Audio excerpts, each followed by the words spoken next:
الله من الشيطان الرجيم. إذ قالت امرأة عمران رب إني نذرت لك ما في بطني محررا فتقبل مني إنك أنت السميع العليم. فلما وضعتها قالت رب إني وضعتها أنثى والله أعلم بما وضعت وليس الذكر كالأنثى وإني سميتها مريم وإني أعيذها بك وذريتها من الشيطان الرجيم. فتقبلها ربها بقبول حسن وأنبتها نباتا حسنا وكفلها زكريا كلما دخل عليها زكريا المحراب وجد عندها رزقا قال يا مريم أنى لك هذا قالت هو من عند الله إن الله يرزق من يشاء بغير حساب. هنالك دعا زكريا ربه قال رب هب لي من لدنك ذرية طيبة إنك سميع الدعاء. فنادته الملائكة وهو قائم يصلي في المحراب أن الله يبشرك بيحيى مصدقا بكلمة من الله وسيدا وحصورا ونبيا من الصالحين. قال رب أنى يكون لي غلام وقد بلغني الكبر وامرأتي عاقر قال كذلك الله يفعل ما يشاء. قال رب اجعل لي آية قال آيتك ألا تكلم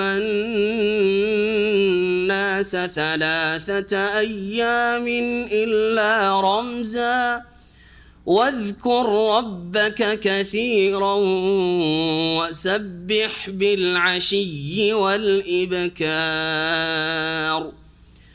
وإذ قالت الملائكة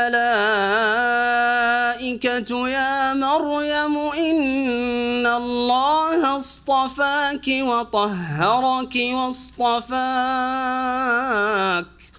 واصطفاك على نساء العالمين. يا مريم اقنتي لربك واسجدي واركعي مع الراكعين. ذلك من أنباء الغيب نوحيه إليك وما كنت لديهم إذ يلقون أقلامهم أيهم يكفل مريم وما كنت لديهم إذ يختصمون. إذ قالت الملائكة يا مريم إن الله يبشرك بكلمة منه اسمه المسيح عيسى بن مريم وجيها في الدنيا والآخرة ومن المقربين ويكلم الناس في المهد وكهلا ومن الصالحين قالت رب أنى يكون لي ولد ولم يمسسني بشر قال كذلك الله يخلق ما يشاء إذا قضى أمرا فإنما يقول له كن فيكون ويعلمه الكتاب والحكمة والتوراة والإنجيل ورسولا إلى بني إسرائيل أني قد جئتكم بآية من ربكم أني أخلق لكم من الطين كهيئة الطير فأنفخ فيه فيكون طيرا بإذن الله وأبرئ الأكمه والأبرص وأحيي الموتى بإذن الله وأنبئكم بما تأكلون وما تدخرون في بيوتكم إن في ذلك لآية لكم إن كنتم مؤمنين ومصدقا لما بين يدي من التوراة ولأحل لكم بعض الذي حرم عليكم وجئتكم بآية من ربكم فاتقوا الله وأطيعون إن الله ربي وربكم فاعبدوه هذا صراط مستقيم. السلام عليكم ورحمة الله وبركاته. إن الحمد لله نحمده ونستعينه ونستغفره ونعوذ بالله من شرور أنفسنا ومن سيئات أعمالنا من يهده الله فلا مضل له ومن يضلل فلا هادي له وأشهد أن لا إله إلا الله وحده لا شريك له وأشهد أن محمدا عبده ورسوله صلى الله تعالى عليه وعلى آله وصحبه وسلم تسليما كثيرا. أما بعد فأعوذ بالله من الشيطان الرجيم. إذ قالت امرأة عمران رب إني نذرت لك ما في بطني محررا فتقبل مني إنك أنت السميع العليم فلما وضعتها قالت رب إني وضعتها أنثى والله أعلم بما وضعت وليس الذكر كالأنثى وإني سميتها مريم وإني أعيذها بك وذريتها من الشيطان الرجيم.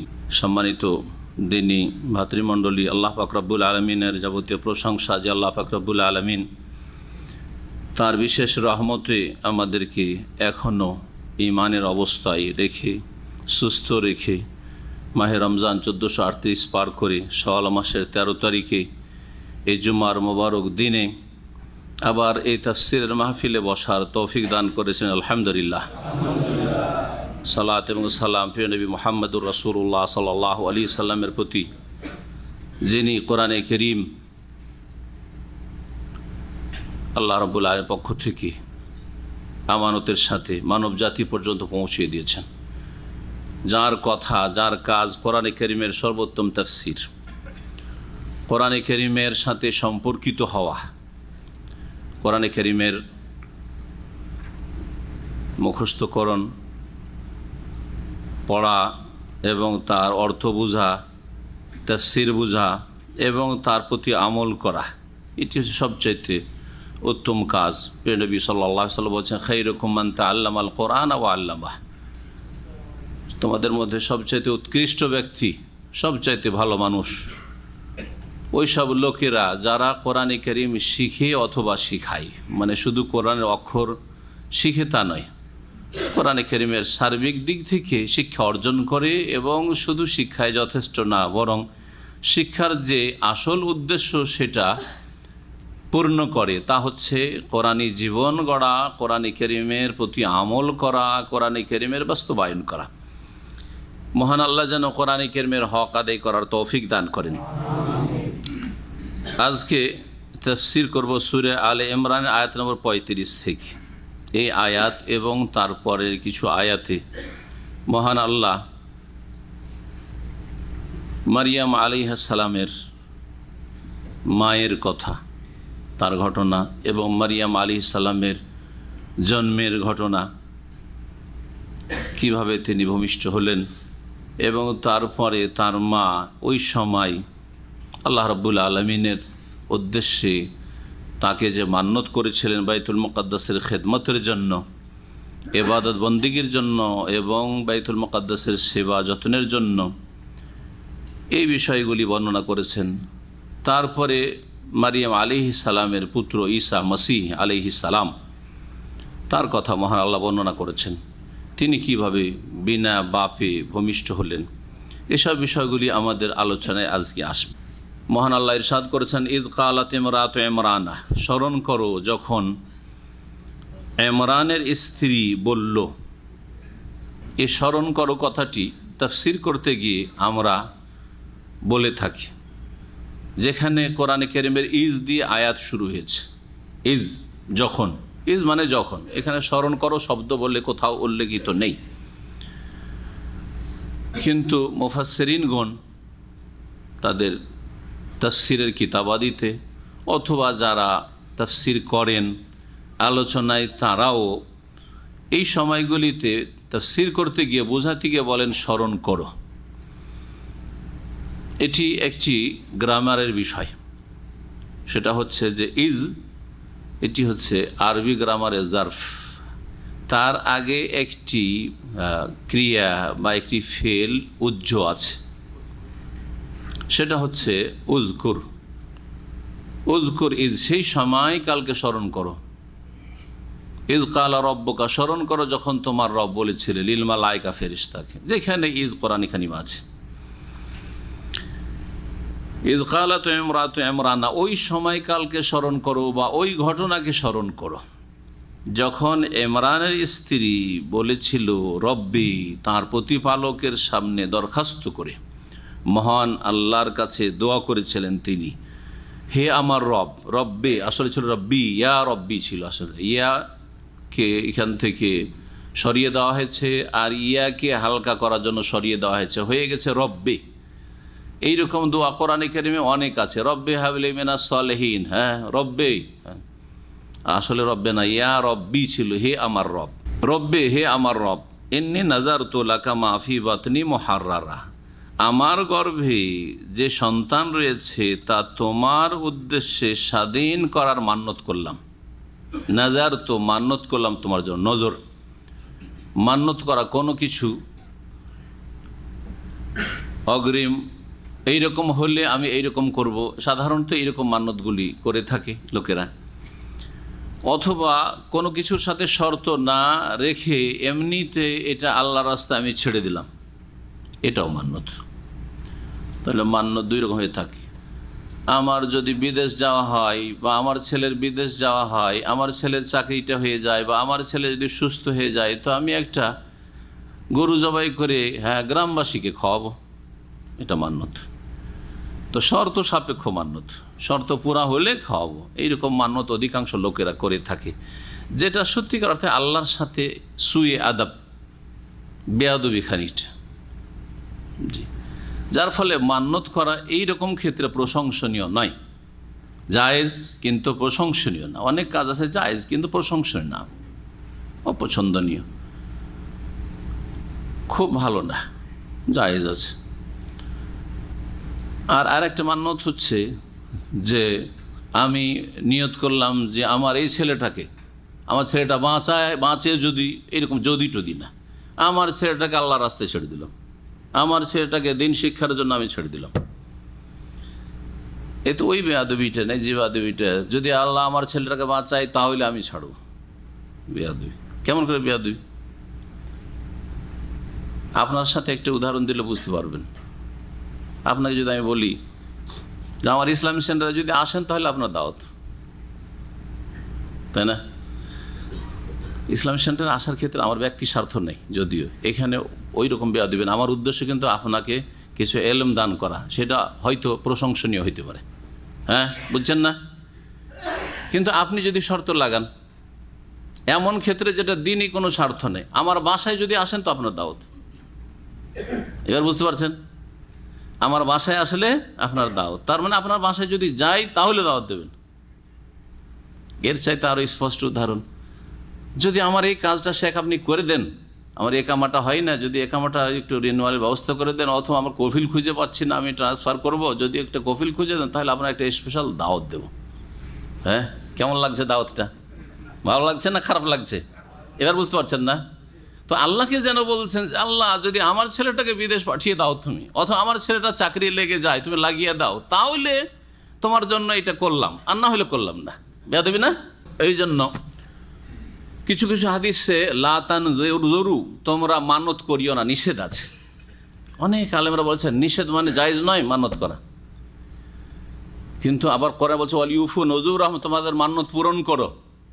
তাই আল্লাহ বলছেন, রাসূল বলছেন মানত করিও না কিছু হাদিসে, আবার আল্লাহ বলছে তোমাদের মানত করলে মানত পুরা করো। হ্যাঁ, ইউফুনা বিন নাজর, প্রশংসা করে যারা মানত পুরা করে। মুমিন সৎকর্মশীলরা কি করে? মানত করলে ধোঁকাবাজি করেন আল্লাহর সাথে। মানত করেছে ইউফুনা বিন নাজর, মানত পুরা করে। তাহলে যদি জায়েজই না হয় তো আল্লাহ কেন বলবেন মানত পুরা করার কথা, প্রশংসা কেন করবেন? এই জন্য মানত করা সম্পর্কে, মানত করা নাজায়েজ নয়, আর খুব সওয়াবের কাজও না। নাজায়েজ নয় আর কি নয়, সওয়াবের কাজ না। আপনি যদি বলেন যে আমার ছেলেটা যদি আল্লাহ বড় করে দেন, আল্লাহ সুস্থ সহি সালামত রাখে, তো আমি মাদ্রাসায় পড়ে আলেম হাফেজ করব, জায়েজ না? না জায়েজ?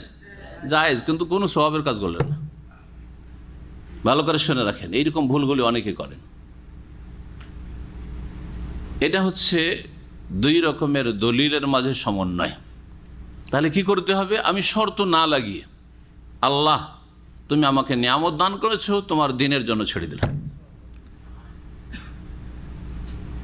এখানে কিন্তু মারিয়াম আলাইহিস সালামের মা, যার নাম তাফসীরের কিতাবাদিতে হান্না বলে বর্ণিত হয়েছে, ইমাম ইবনে কাসির উল্লেখ করেছেন, তিনি কিন্তু শর্ত লাগাননি যে আল্লাহ যদি আমার মেয়েটাকে সুস্থ রাখো, ভালো রাখো, তাহলে আমি, এরকম শর্ত লাগিয়েছেন।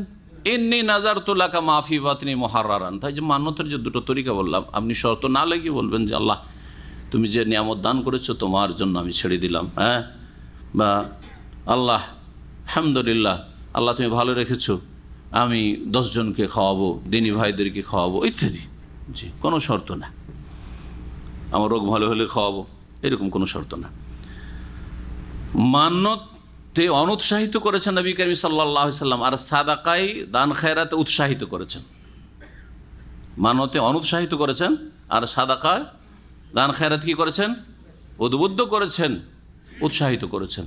কারণ সাদাকার মাধ্যমে বিপদ দূর হয়, আর মান্যতের মাধ্যমে কিছুই হয় না, এটাও হাদিসে আছে।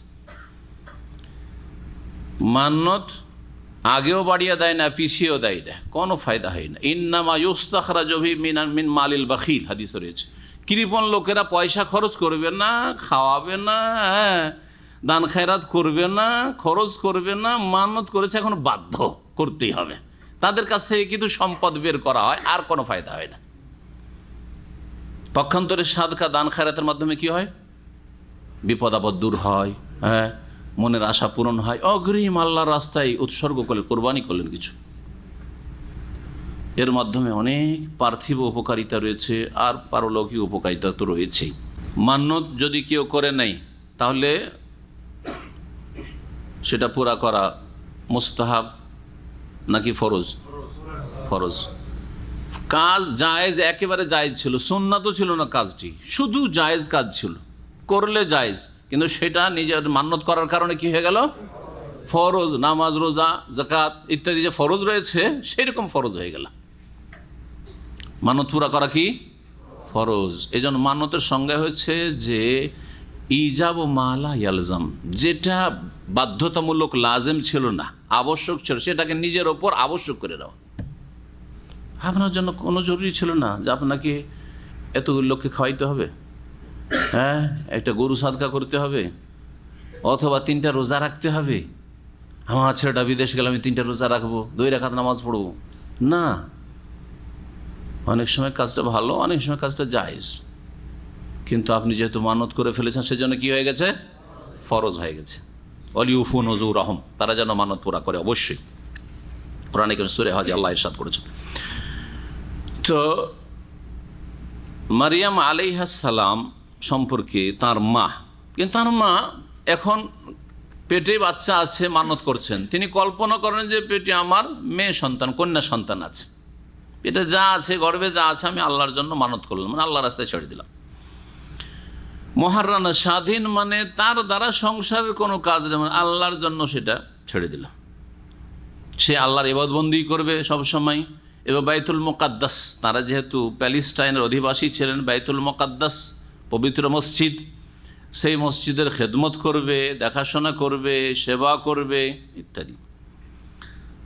ফাতাকাব্বাল মিন্নি, সুতরাং আমার পক্ষ থেকে হে আল্লাহ তুমি সাদরে গ্রহণ করো, কবুল করো।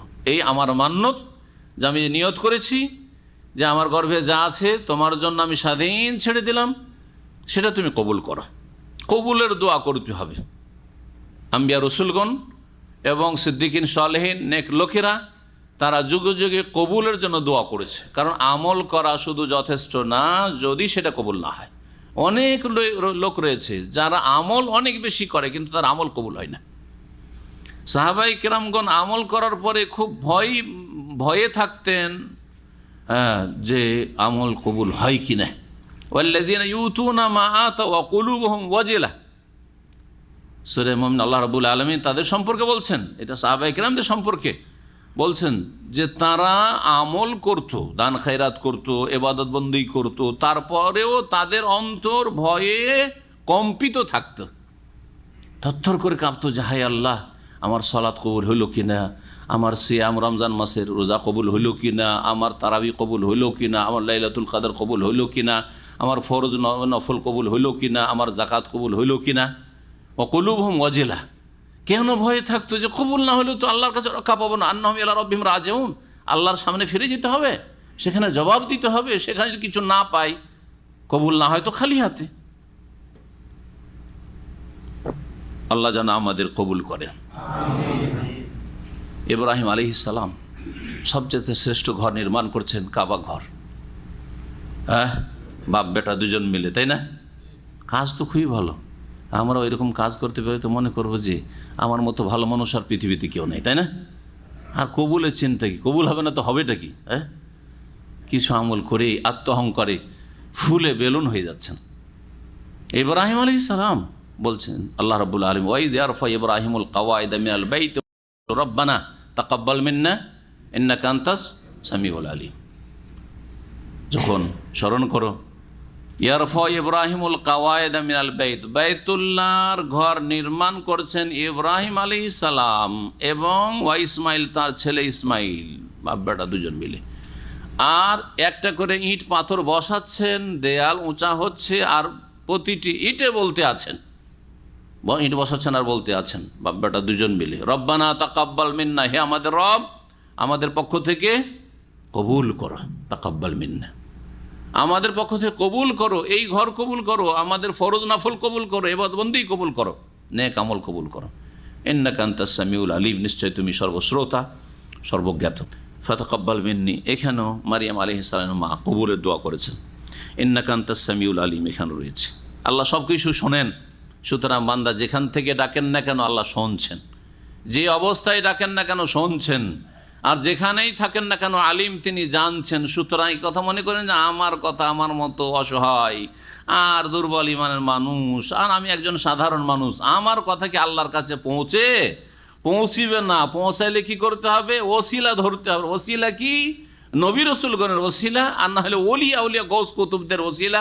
আল্লাহ অমুক পীর সাহেবের, অমুক অলির ওসিলাই, অমুক নবীর ওসিলাই আমার দোয়া কবুল করো। এই গুমরাহিতে অধিকাংশ মুসলিমরা ভারত, বাংলাদেশ, পাকিস্তানে নিমজ্জিত। এটি আল্লাহ সম্পর্কে আপনার কুধারণা, যে আল্লাহ দুনিয়ার শাসকদের মতো আমাদের খোঁজ খবরই রাখেন না। এই খোঁজ খবর আল্লাহকে পৌঁছাইলে আমাকে ভায়া ধরতে হবে, না হলে আমার কথা আল্লাহর কাছে পৌঁছিবে না। ঠিক না? সুধারণা না কুধারণা?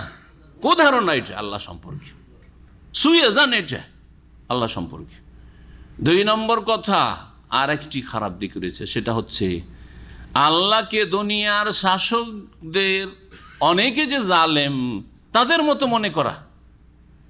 তাদের মতো মনে করা, জালেম শাসকদের কাছে সরাসরি পৌঁছা যায় না, সেই জন্য তাদের কাছে পৌঁছার জন্য মাধ্যম ধরা লাগে। যে কোনো মাধ্যম হোক না কেন, মাধ্যম ধরে অ্যাপয়েন্টমেন্ট নিয়ে তারপরে যেতে হয়, ঠিক না?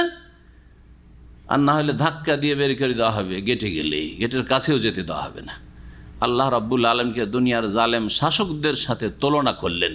ফালা তাযরিবু লিল্লাহিল আমসাল, আল্লাহর জন্য সাদৃশ্যতা পোষণ করো না। আল্লাহকে কোনো কিছুর সাথে তুলনা করিও না, কারোর সাথে তুলনা করিও না। দুনিয়ার জালেম শাসকদের সাথে তুলনা করে দিলি।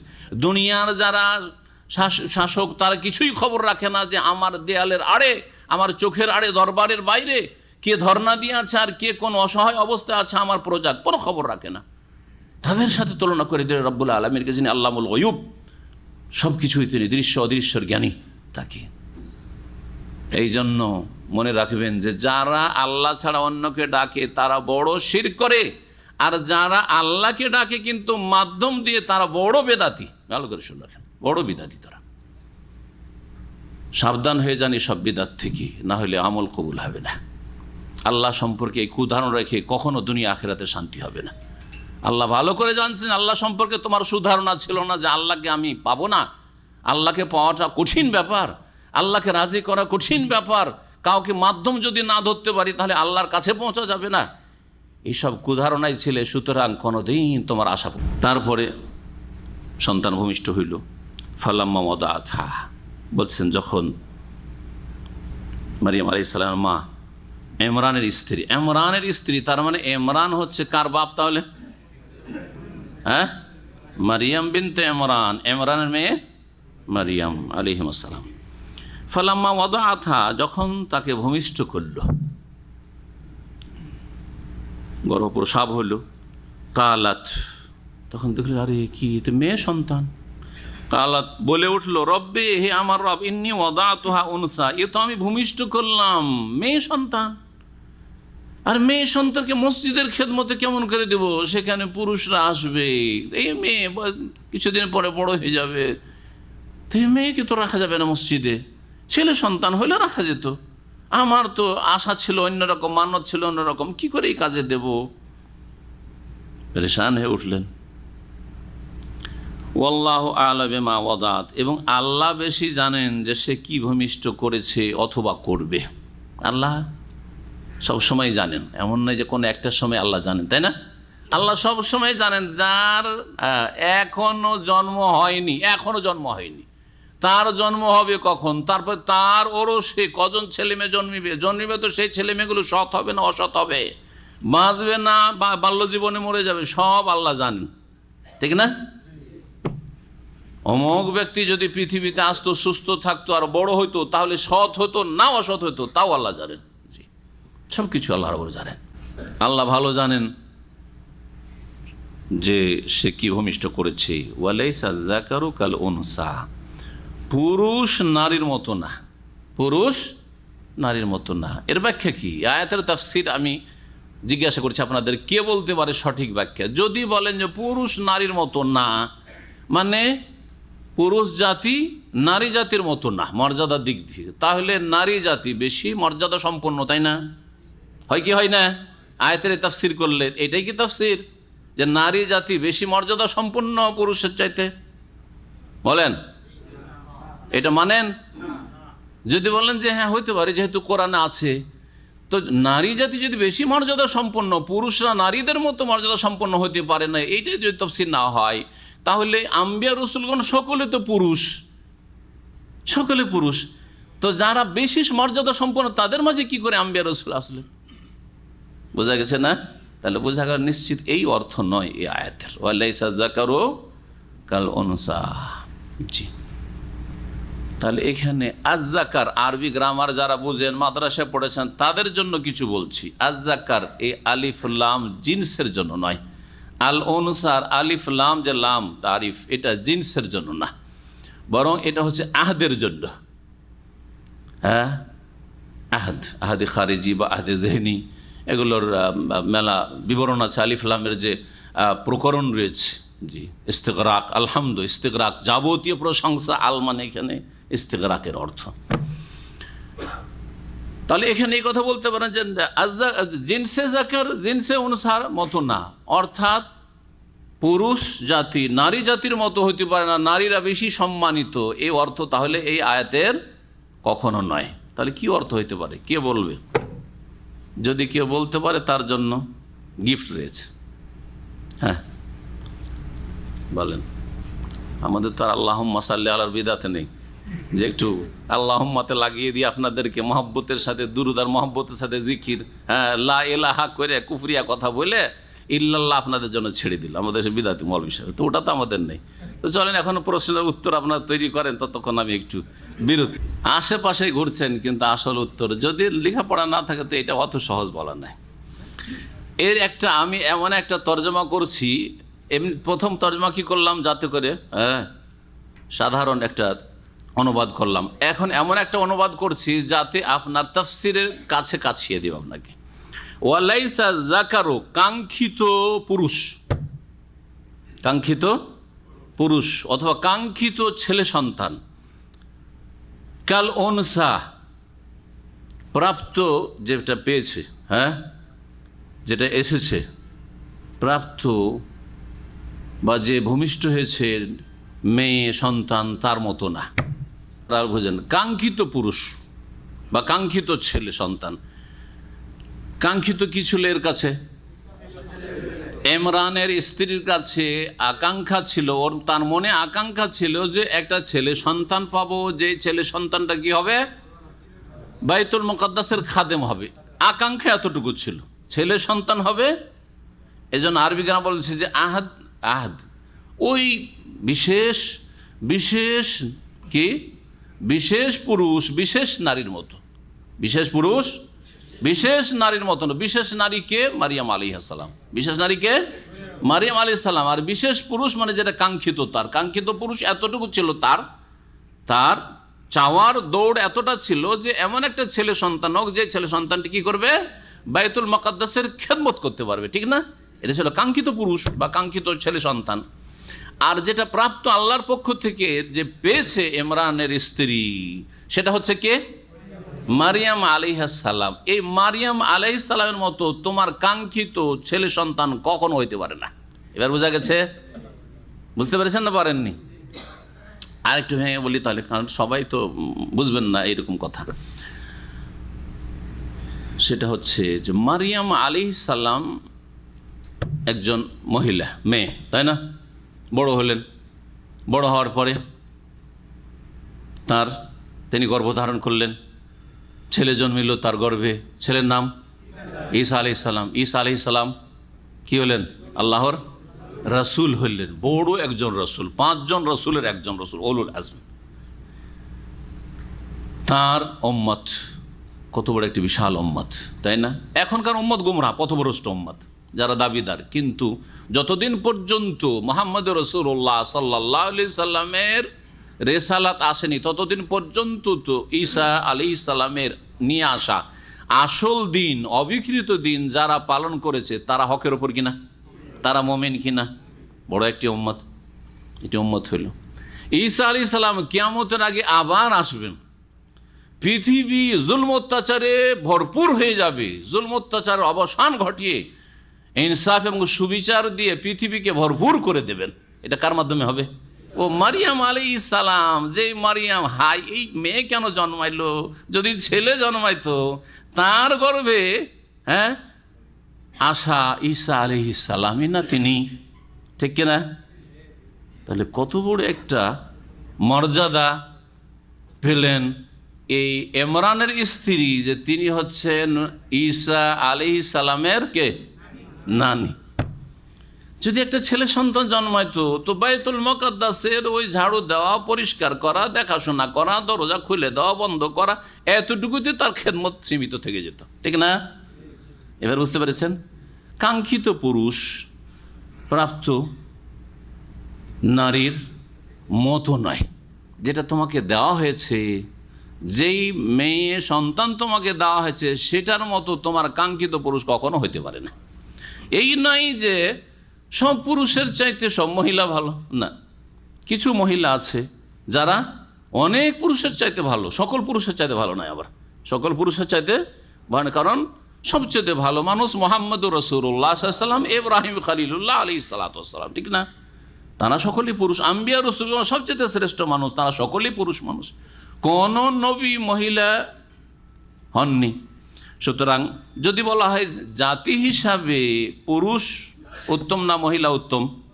পুরুষ উত্তম। আর রিজালু কাওয়ামুন আলান নিসা, পুরুষদেরকে নারীদের নেতৃত্ব দেওয়া হয়েছে। মিমা ফাদ্দালাল্লাহু বা'দাহুম আলা বা'দ, কারণ এক শ্রেণীর মানুষকে আল্লাহ আরেক শ্রেণীর উপর কি করেছেন? ফজিলত, শ্রেষ্ঠত্ব দান করেছেন। পুরুষদেরকে নারীদের উপর শ্রেষ্ঠত্ব দান করেছেন, সমস্ত দিক থেকে শ্রেষ্ঠত্ব দান করেছেন। হ্যাঁ, কিছু কিছু মহিলা আছে যাদের মধ্যে এমন কিছু বৈশিষ্ট্য আল্লাহ দিয়েছেন, তারা অনেক পুরুষের চাইতে উত্তম। সকল পুরুষের চাইতে উত্তম না, অনেক পুরুষের চাইতে উত্তম। যেমন কিছু মহিলা, 4 জন মহিলার কথা, অথবা পঞ্চম বলতে পারে 5 জন মহিলার কথা হাদিস দ্বারা প্রমাণিত, তারা অনেক পুরুষের চাইতে উত্তম, আমাদের মতো অনেক পুরুষের চাইতে উত্তম। এই 5 জন মহিলা তারা কারা বলতে পারেন?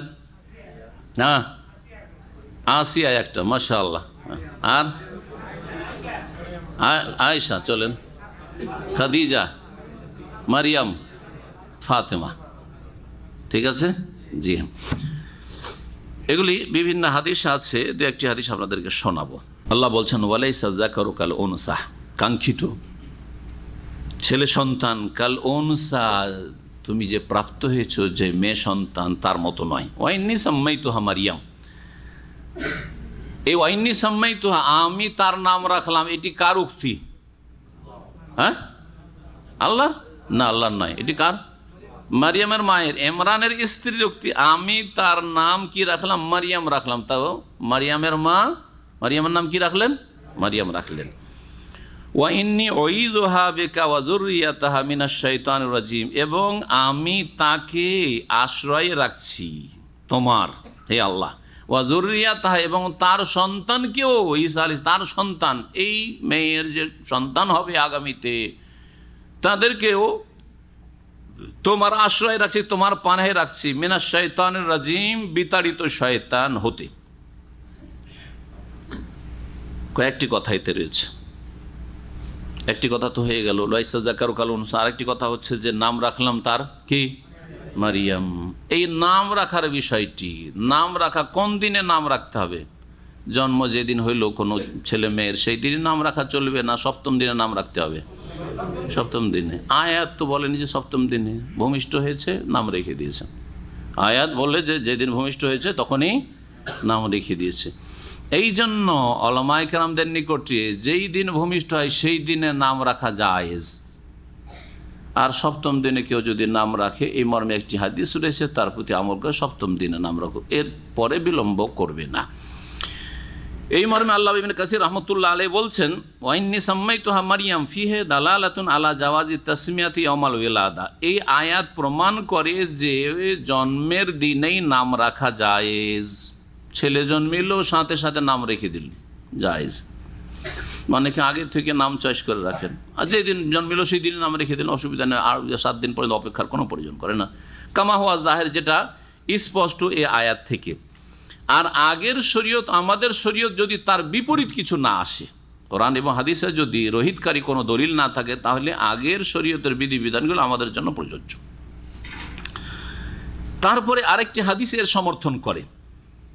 রাসূলুল্লাহ সাল্লাল্লাহু আলাইহি সাল্লাম বললেন একবার, ওলেদ আলী আল্লাইলাতা ওয়ালাদুন, আজকের রাতে আমার এক ছেলে সন্তান ভূমিষ্ঠ হয়েছে। কে বলছেন? রাসূলুল্লাহ সাল্লাল্লাহু আলাইহি ওয়াসাল্লাম বলছেন, সাম্মাইতুহু বিসমে আবি ইব্রাহিম, আমার বাবার নামে আমি নাম রাখলাম তার। আমার বাবা মানে আমার পিতা ইব্রাহিম খলিলুল্লাহ, কারণ নবী সাল্লাল্লাহু আলাইহি ওয়াসাল্লামের পূর্বপুরুষ ইব্রাহিম খলিলুল্লাহ। আমার পিতা ইব্রাহিম আলাইহিস সালামের নামে আমার ছেলের নাম রাখলাম। এর থেকে বোঝা গেল যে পূর্বপুরুষে যদি ভালো মানুষ থাকে তো তাদের নাম, ছেলে মেয়েদের নাম রাখা বা নাতিদের নাম রাখা ভালো ভালো কাজ। আর আরব দেশে ট্রেডিশন এখন আছে, বিশেষ করে আব্বা যদি ইন্তেকাল করে যায় তো যাতে আব্বাকে আমরা ভুলে না যাই, সেই জন্য তারা কি করে, প্রথম ছেলের নামই রাখে, বাপের নামে রাখে, বাপের নাম বিশেষ করে বাপের নামে রাখে। এটা এখনও আরব দেশে চলে আসছে। ইব্রাহিম নাম রাখলাম, আমার পিতার নাম ইব্রাহিম, আমি ছেলের নাম ইব্রাহিম। নবী সাল্লাল্লাহু আলাইহি সাল্লামের এক ছেলের নাম কি ছিল? ইব্রাহিম। মারিয়া রাদিয়াল্লাহু তাআলা আনহার পেট থেকে ভূমিষ্ঠ। এই হাদিস কি প্রমাণ করে? আজকের রাতে জন্মেছে, আমি তার নাম রাখলাম। তার মানে যেই রাতে জন্মেছে সেই রাতে বা সেই দিন সকালেই নবী সাল্লাল্লাহু আলাইহি ওয়াসাল্লাম নাম রাখছেন ছেলের নাম ইব্রাহিম। জায়েজ কিনা? হাদিস স্পষ্ট, আরও স্পষ্ট, আয়াত চাইতে বেশি হাদিসে ক্লিয়ার করে দেওয়া হয়েছে। আনাস রাদিয়াল্লাহু তাআলা আনহু বলছেন যে আমার মায়ের এক সন্তান ভূমিষ্ঠ হইল। আনাসের মা, আনাসের বাপের ইন্তেকালের পরে আর এক ঘরে বিয়ে হয়েছিল। তারপরে এক ভাইয়ের জন্ম হইল। হিনা ওয়ালাদাত উম্মুহু, যখন বাচ্চা ভূমিষ্ঠ হইল রাসূলুল্লাহ সাল্লাল্লাহু আলাইহি সাল্লামের কাছে নিয়ে গেলেন আনাস বিন মালিক। ফাহান্নাকাহু, নবী সাল্লাল্লাহু আলাইহি সাল্লাম ওই ছেলেকে তাহনিক করলেন। তাহনিক হচ্ছে খেজুর চিবিয়ে, খেজুরকে চিবিয়ে নবজাত সন্তানের মুখে দিয়ে দেওয়া, যাতে করে প্রথম এই খেজুরের স্বাদটা জিবাতে পায়। এটাও সুন্নত কাজ। নবজাত সন্তানের বিধান এই সম্পর্কে একটি আমার আলোচনা আছে। যেই কাজগুলি করতে হবে নবজাত সন্তানের ক্ষেত্রে তার একটি কাজ হচ্ছে এই মুস্তাহাব কাজ। ওয়াসাম্মাহু আবদুল্লাহ, এবং নাম রেখে দিলেন তার নাম কি? আবদুল্লাহ। কোন দিন? যেই দিনে ভূমিষ্ঠ হয়েছিল। তো বেশ কিছু হাদিস প্রমাণ করে যেই দিনে বাচ্চার জন্ম হয় সেই দিনে নাম রাখা সুন্নত দ্বারা, হাদিস দ্বারা প্রমাণিত, এবং এই আয়াত এর সমর্থন করে। এইরকম বেশ কিছু ঘটনা রয়েছে, আল্লামা ইবনে কাসির রাহমাতুল্লাহ আলাইহি বলছেন। তবে আরেকটি হাদিস রয়েছে সামরা বিন জুনদুব রাদিয়াল্লাহু তাআলা আনহু থেকে, তিনি বলছেন যে রাসূলুল্লাহ বলেন, কুল্লু গোলামিন রাহিনুন বিআকিকাতিহি, প্রত্যেক গোলাম আবদ্ধ থাকে তার আকিকার সাথে। ইউজবাহু আনহু ইয়াউমু সাবিহি, সপ্তম দিনে তার পক্ষ থেকে আকিকা জবাই করা হবে, মানে করা উচিত, সুন্নাতে মুআক্কাদা। ওয়া ইউসাম্মা, এবং নাম রাখা হবে। ওয়া ইউহলাকু রাসু, এবং তার মাথা মুন্ডন করা হবে সপ্তম দিন। এই কাজগুলি সপ্তম দিনে করার কথা রাসূলুল্লাহ সাল্লাল্লাহু আলাইহি ওয়াসাল্লাম বললেন। এই হাদিস আমল করে অধিকাংশ মানুষরা আমাদের সমাজে 7 দিনের দিনে নাম রাখে, কিন্তু যেই দিনে জন্ম হয়ে গেল সেই দিনেই যদি নাম রাখে কোনো অসুবিধা নাই, বহু হাদিস দ্বারা প্রমাণিত। মহান আল্লাহ ইরশাদ করছেন তারপরে, ফাতাকাব্বালাহা রাব্বুহা বিকাবুলিন হাসান। এই মেয়ে সন্তান ভূমিষ্ঠ হইল, ইমরানের স্ত্রীর ঘরে মারিয়াম আলাইহিস সালাম নাম রাখলেন। মহান আল্লাহ তাকে উত্তম রূপে গ্রহণ করলেন, আল্লাহ কবুল করলেন, আল্লাহ কবুলিয়াত দান করলেন এই মেয়েকে। ও আম্বাতাহা নাবাতান হাসানা, এবং তার উত্তম রূপে প্রতিপালনের ব্যবস্থা আল্লাহ করলেন। আম্বাতা মানে উদ্গত করা, যেমন বীজ রস পেলে কি করে গজিয়ে উঠিয়ে, আর তারপরে একেবারে দুর্বল হয়ে থাকে, ধীরে ধীরে ধীরে ধীরে সেই গাছ বড় হয়। এই আম্বাতা, এটাকে বলে আম্বাতাল বাকল। এই আম্বাতা শব্দ প্রতিপালনের ক্ষেত্রে এখানে ব্যবহার করা হয়েছে কোরআনে কারিমে কালামুল্লাহ। ওয়া আম্বাতাহ নাবাতান হাসানা, আল্লাহ রাব্বুল আলামিন এই মারিয়াম আলাইহিস সালাম উত্তম প্রতিপালন ব্যবস্থা করলেন। ওয়া কাফফালাহা জাকারিয়া, এবং তার দেখাশোনার দায়িত্ব আল্লাহ দান করে দিলেন জাকারিয়া আলাইহিস সালামকে। এমন কিছু আল্লাহ করলেন যাতে এর দেখাশোনার দায়িত্বশীল হলেন কে? জাকারিয়া নবী আলাইহিস সালাম, যিনি মারিয়াম আলাইহিস সালামের খালু হইতেন। খালু তখন বাড়িতে আছে খালা, আর মায়ের পরে খালা বেশি হক রাখে। নবী সাল্লাল্লাহু আলাইহি ওয়াসাল্লাম বলেছেন, আল খালাতু বিমানজিলাতিল উম্মে, খালা হচ্ছে মায়ের মর্যাদা প্রাপ্ত। খালা মায়ের মতো, খালা হচ্ছে মায়ের মতো, যার মা নেই সে খালার যদি সেবা যত্ন করে, এর মাধ্যমে সে মায়ের কিছু হক আদায় করবে, মায়ের কিছু হক আদায় হবে যে দুনিয়া থেকে চলে গেছে। এবং সত্যিকার অর্থে খালা যতটুকু কোনো একটা ছেলে মেয়ের জন্য করবে সেটা ফুফুর দ্বারাও সম্ভব না, ব্যতিক্রম একজন দুজন হতে পারে, অন্য কোনো মহিলার দ্বারা, সৎ মা দ্বারাও সম্ভব না, কারো দ্বারা সম্ভব না। মহান আল্লাহ বলছেন তারপর কুল্লামা দাখালা আলিহা জাকারিয়া আল মেহরাব, ঘটনাকে সংক্ষেপ করে দিন আল্লাহ রাব্বুল আলামিন। মারিয়াম আলাইহিস সালাম ধীরে ধীরে বড় হলেন, দেখাশোনার দায়িত্ব পড়লো কার ওপর, আগে আসছে কিভাবে দায়িত্বটা আসলো, সেই জন্য লটারি হইলো, কারণ সবাই দাবি দেয় যে না আমরা রাখবো বাড়িতে, আমরা রাখবো, এই দেখাশোনার দায়িত্ব নেব। যদি একাধিক লোক বলে যে না আমরা দায়িত্ব নেব, তখন উপায় কি? লটারি করতে হবে। কোরা যেটাকে বলা হয়, কোরার লটারি। আবার আরেকটা লটারি হচ্ছে জুয়ার লটারি। আজকাল লটারি বলা মানে হারাম, তাই না? লটারি জুয়ার লটারি, জুয়া হারাম, কেমার ওই জুয়া হারাম। কিন্তু কোরআ বাংলা ভাষায় দেখেন, আরবিতে কোরআ, কোরআ মানে কার ভাগ্য নির্ণয় করা, নাম লিখে হোক অথবা যে কোনোভাবে হোক না কেন, যে কার ভাগ্যে জুটে।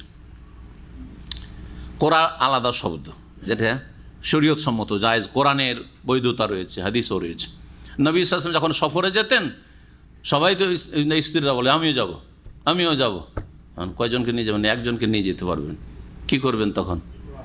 আকরা বাইনা নিসাইহি, তাদের নাম লিখে কোরা করতেন, কার নাম উঠে, যার নাম উঠবে তাকে নিয়ে যেতেন।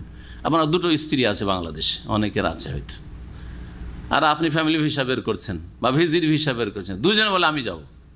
আচ্ছা ঠিক আছে, একজন আগে একজন পরে, বড়জন বলছে আমি আগে যাব কারণ আমি আগে তোমার বাড়িতে এসেছি, ছোটজন বলছে যে আমি ছোট, আমি একা কি করে থাকবো, আমি আগে যাব। সমস্যা কি করবেন আপনি? কোরআনই সমাধান। কি করেন? কোরআন। এটা হচ্ছে শরীয়ত সম্মত লটারি। আর একটা হচ্ছে কেমার, জুয়া লটারি, থাইল্যান্ডি লটারি। আজকাল বিভিন্ন আরও নতুন নতুন লটারি এসছে, হারাম খেয়ে যাচ্ছে সৌদি আরবে থেকেই, এখানেও জুয়া খেলছে কিছু লোকেরা।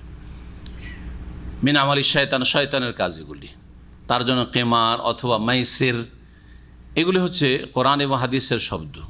দেখেন আরবিতে আলাদা আলাদা শব্দ পেলাম, কিন্তু বাংলায় এটাও লটারি ওইটাও লটারি। ও কাফালাহা জাকারিয়া, জাকারিয়া আলাইহিস সালাম দেখাশোনার দায়িত্ব আল্লাহ দিয়ে দিলেন জাকারিয়া সালামকে মারিয়ামের। কুল্লামা দাখালা আলিহা জাকারিয়া আল মেহরাব, জাকারিয়া আলাইহিস সালাম এই মারিয়ামকে একটা কক্ষে রেখে দিলেন, একটা রুমে, যেখানে থাকতেন। ধীরে ধীরে বড় হয়েছে, এখন সাবালিকা হতে যাচ্ছে বা হয়ে গেছে। এসে যখনই দেখেন এসে ঘরে, আরে এমন এমন ফল যেটা আনসিজন, সিজনের ফল না, শীতকালের ফল গ্রীষ্মকালে, আর গ্রীষ্মকালের ফল শীতকালে। এই দেখেন, এই একটা কারামত, মানে অসাধারণ কিছু। কারামত মানে হচ্ছে নবী রসুল ছাড়া অন্য কোনো ব্যক্তির, সৎ ব্যক্তির, অন্য কোনো কি লাগাবেন, সৎ ব্যক্তির কাছে যদি অসাধারণ কিছু দেখেন, সেটা হচ্ছে কারামত। আমি নবী রসুলগণের মাধ্যমে যদি অসাধারণ কিছু দেখা যায়, তার নাম হচ্ছে মুজিজা। অসৎ লোকদের মাধ্যমে কিছু শিরিক করে, বিদআত করে, কবর মাজার পূজার ধর্ম, যেমন পীরদের ধর্ম, এইসব করে, অসৎ লোকদের মাধ্যমে যদি কোনো অসাধারণ কিছু প্রকাশ পায় দেখেন, তাহলে সেটা কি? সেটা সেহের। এই তিনটি কথা ভালো করে শুনে রাখেন, তাহলে পীরেরা ধোঁকা দিতে পারবে না। পীরেরা শিরিক করায়, বিদআতি ধর্ম পালন করে, আর তারা মহিলাদেরকে নিয়ে ছিনিমিনি খেলা করে মরিদানদের। আর তারপর আমাদের কেরামতি, আর কেরামতি, কেরামতি শুধু একটা দুটা না, কখনো হলো না, কেরামতির ফ্যাক্টরি আছে তাদের কাছে, প্রোডাকশন হয় ডেলি ডেলি হাজার হাজার। জি, সেই জন্য ভালো করে মনে রাখবেন, জি, কাছের ব্যক্তি বা কাছের মাধ্যম দিয়ে খবর নেওয়া হয়েছে বাংলাদেশের এমন কিছু পীরদের, যারা বড় বড় সাহের জাদুকর ছিল, কিন্তু মুরিদানদের কাছে তারা ওলিয়ে কামেল, তাদের কারামতির শেষ নেই। তারা জাদু দেখাইতো, আর জাদুকে এই মূর্খরা কারামত মনে করে। আম্বিয়া রসুলগণের মাধ্যমে হলে কি বললাম, সেটার নাম হচ্ছে মুজিজা। নেক লোকদের মাধ্যমে যদি হয়, নেক হওয়ার জন্য শিরক মুক্ত হইতে হবে, বিদআত মুক্ত হইতে হবে, ফরজ ওয়াজিব আদায় করতে হবে, হারাম নাজায়েজ থেকে বেঁচে থাকতে হবে, মহিলাদের থেকে দূরে থাকতে হবে, তাই না? মহিলাদের ফিতনা থেকে, আপন স্ত্রী ছাড়া। সৎ কর্মশীল হইতে হবে, হালাল রুজি খেতে হবে। এইরকম লোক দ্বারা যদি অসাধারণ কিছু প্রকাশ পায় তার নাম হচ্ছে আল কারাম, আল্লাহ সম্মানিত করেছেন। এবং এগুলো তাদের হাতে না, আল্লাহ প্রকাশ করেন, কখনো করতে পারেন আল্লাহ রাব্বুল আলামিন। কার হাতে কখনো হঠাৎ হবে তাও বলা যাবে না, বরং একজন নেক মানুষের হঠাৎ করে দোয়া কবুল হয়ে যায়, এটি তার কারামত, যেটাকে আজকাল কেরামতি মনে করেন না। এটাই কেরামত।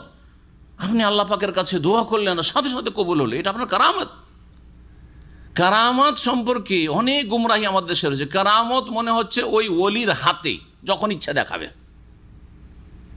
জাদুর খেল দেখাবার মতো, তাই না? না, এই জাদুর খেল নয়। কারামত যখন আল্লাহর হাতে, মুজিজা পর্যন্ত আল্লাহর হাতে।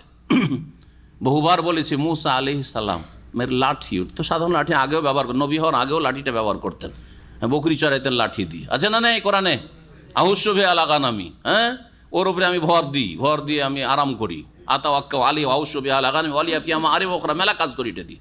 তো লাঠি ছিল, আল্লাহ বলছে লাঠি ফেলো। মুসা আলাইহিস সালাম কিছু জানেন না যে লাঠি কেন আল্লাহ ফেলতে বলছেন, আর ফেললে হবে বাকি কিছু জানেন না। আর নিজের কাছে কোনো ফ্যাক্টরিও নেই, কল্পনাও করেননি যে এটা কী হতে যাচ্ছে। আল্লাহ লাঠি ফেলতে বলেছে, মাটিতে আমি ফেলে দিলাম। ফাইদা হাইয়া হাইয়াতুন তাসা, বিশাল সাপ হয়ে দৌড় দিয়ে চলে আসে, মনে হচ্ছে গিলে নি, অজগর সাপ। মুসা আলাইহিস সালাম কি করছেন? যদি তার হাতেই যদি এই মুজিজা থাকতো, তাহলে তিনি অলরেডি জানছেন যে তো সাপ হবে, আর সাপ হয়ে আমার দিকে আসবে, কোনো ব্যাপার না, ওটা তো আমার হাতে, আমি তো করলাম, তাই না? কিছুই জানেন না, ভাবছেন তো সাপ তো খেয়ে ফেলবে আমাকে। ওয়াল্লা মুদবিরান ওয়ালাম ইয়াকি, এমন পালাইতে শুরু করলেন যে ফিরেও দেখছেন না কি হচ্ছে না হচ্ছে, বুঝতে পারছেন না। তারপরেও চোখ খুলে না। নবী রসুলগণের এই অবস্থা, আর আপনার ওলি যাদেরকে বানিয়ে দিয়েছেন এই পীরগুলো, এরা ওলি নয় আসলে। হ্যাঁ ওলি, অন্যদের ওলি, আল্লাহর ওলি না। হ্যাঁ ওইটা বললাম না। হ্যাঁ জি হ্যাঁ, কথা বলছি। কোরআনে কারিমে আল্লাহর ওলিও বলা হয়েছে আর শয়তানের ওলি বলা হয়েছে। এখন কোন ওলি বুঝেন? যদি কেউ দাবি করে অথবা তার মুরিদানেরা বলে যে তারা কেরামত দেখাতে পারে, তাহলে শয়তানের ওলি নিশ্চয়। বলছিলাম যে অধিকাংশ ভারত, বাংলাদেশ, পাকিস্তানের সাহের, জাদুকর, অসৎ, তারা তাদের সেহের, জাদুকে কেরামত বলে প্রকাশ করে মুরিদানদের কাছে, আর জাতির পকেট থেকে কি করে? পকেট মারে। সুবহানাল্লাহ। এ হচ্ছে ধর্ম ব্যবসা, পেট ব্যবসা, একটি বড় বিজনেস হয়ে গেছে। যখনই জাকারিয়া আলাইহিস সালাম প্রবেশ করতেন আল মেহরাব, মেহরাব আজকাল মেহরাব বলা হয় মসজিদের সামনে যেখানে ইমাম দাঁড়াবে তার সামনে যে একটু এগিয়ে জায়গায়, ওইটাকে মেহরাব বলা হয়। কিন্তু এখানে ওই মেহরাব বোঝানো হয়। মেহরাব মানে এখানে বিশেষ এবাদত কক্ষ, এবাদতের জন্য যেই ঘরটি তার কক্ষ ছিল সেটাকে বোঝানো হয়েছে, যেখানে মারিয়াম আলাইহিস সালাম থাকতেন। ওয়াজাদা ইনদাহা রিজকান, তার কাছে গিয়ে রিজিক দেখতে পেলেন। এই রিজিক বলতে ফলমূল বোঝানো হয়েছে। একটা ছিল কি, যে আনসিজন ফল, বুঝছেন না? লিচু যদি শীতকালে দেখেন, লিচু এই কিছুদিন আগে গেল মনে হয়, তাই না? শীতকালে দেখেন আজব লাগবে না? শীতকালে যেসব ফল হয় সেটা যদি গ্রীষ্মকালে দেখেন আজব লাগবে না? এক। 2 নম্বর কারামত হচ্ছে যে দরজা বন্ধ, খুললেই শুধু আমি ছাড়া কেউ সেখানে আসতে পারি না। এখানে কে পৌঁছাবার আছে? মারিয়ামের কাছে কে ফল পৌঁছালো? ঘর বন্ধ। আর একটা কেরামতের দিকে, যখনই এই ফলমূল দেখলেন, কালা বললেন জাকারিয়া আলাইহিস সালাম, ইয়া মারিয়াম, হে মারিয়াম, আন্না লাকি হাযা, এটা তোমার কাছে কোত্থেকে আসলো? আন্না লাকি হাযা মানে কাইফা লাকি হাযা, মিন আইনা লাকি হাযা, কোথা থেকে তোমার কাছে ফল আসলো? কালাত, মারিয়াম আলাইহিস সালাম বলে উঠলেন, হুয়া মিন ইনদিল্লাহ, এটা আল্লাহর তরফ থেকে। ইন্নাল্লাহ ইয়ারযুকু মান ইয়াশাউ বিগাইরি হিসাব, নিশ্চয় আল্লাহ রাব্বুল আলামিন উপজীবিকা দান করেন যাকে চান অফুরন্ত, বিনা হিসাবে। এখানে বলতে চেয়েছিলাম আরেকটি কথা, যে মারিয়াম আলাইহিস সালামের মা আশ্রয় রেখেছিলেন কাকে? আল্লাহ তুমি আশ্রয় দান করো আমার এই মেয়েকে, কন্যাকে আর এর সন্তানদেরকে বিতাড়িত শয়তান থেকে। দোয়া করেছেন না করেননি? এটি সুন্নতি তরিকা। সহিহ বুখারীতে রয়েছে, প্রিয় নবী মুহাম্মদ রাসূলুল্লাহ সাল্লাল্লাহু আলাইহি ওয়াসাল্লাম কানা ইউআউযুল হাসানা ওয়াল হুসাইন, হাসান হোসেনকে আল্লাহর আশ্রয় রাখতেন আর বলতেন এইভাবে, ওইযুকুমা বিকালিমাতিল্লাহি তাম্মা মিন কুল্লি শাইতানি ওয়া হাম্মা ওয়া মিন কুল্লি আইনিল লাম্মা।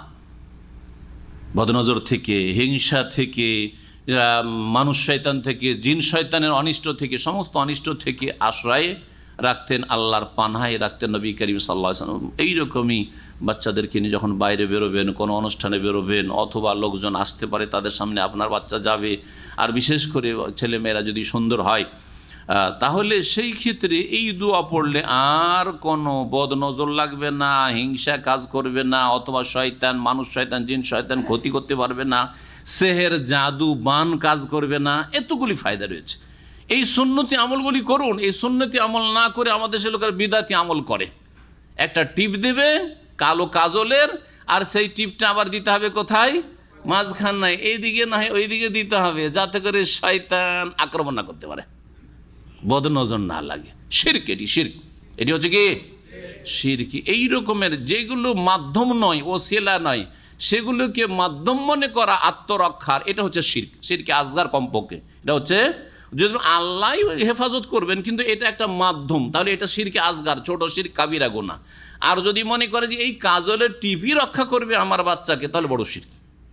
তাবিজের ক্ষেত্রে ওইটাই প্রযোজ্য, হয় ছোট শিরক আর না হলে বড় শিরক। যদি মনে আল্লাহ ভরসা, আল্লাহ হেফাজত করবেন, তাবিজটা আমার একটা মাধ্যম আত্মরক্ষার, তাহলে ছোট শিরক, শিরকে আসগার। আর যদি মনে করেন তাবিজ থাকলে আমার কিছুই হবে না, তাবিজ আছে বুকে, বল আছে আমার, তাবিজ আমাকে রক্ষা করবে, তাহলে শিরকে আকবার, ইসলাম থেকে বহিষ্কার করে দেবে। আল্লাহ যেন আমাদেরকে সমস্ত শিরক থেকে বেঁচে থাকার তৌফিক দান করেন।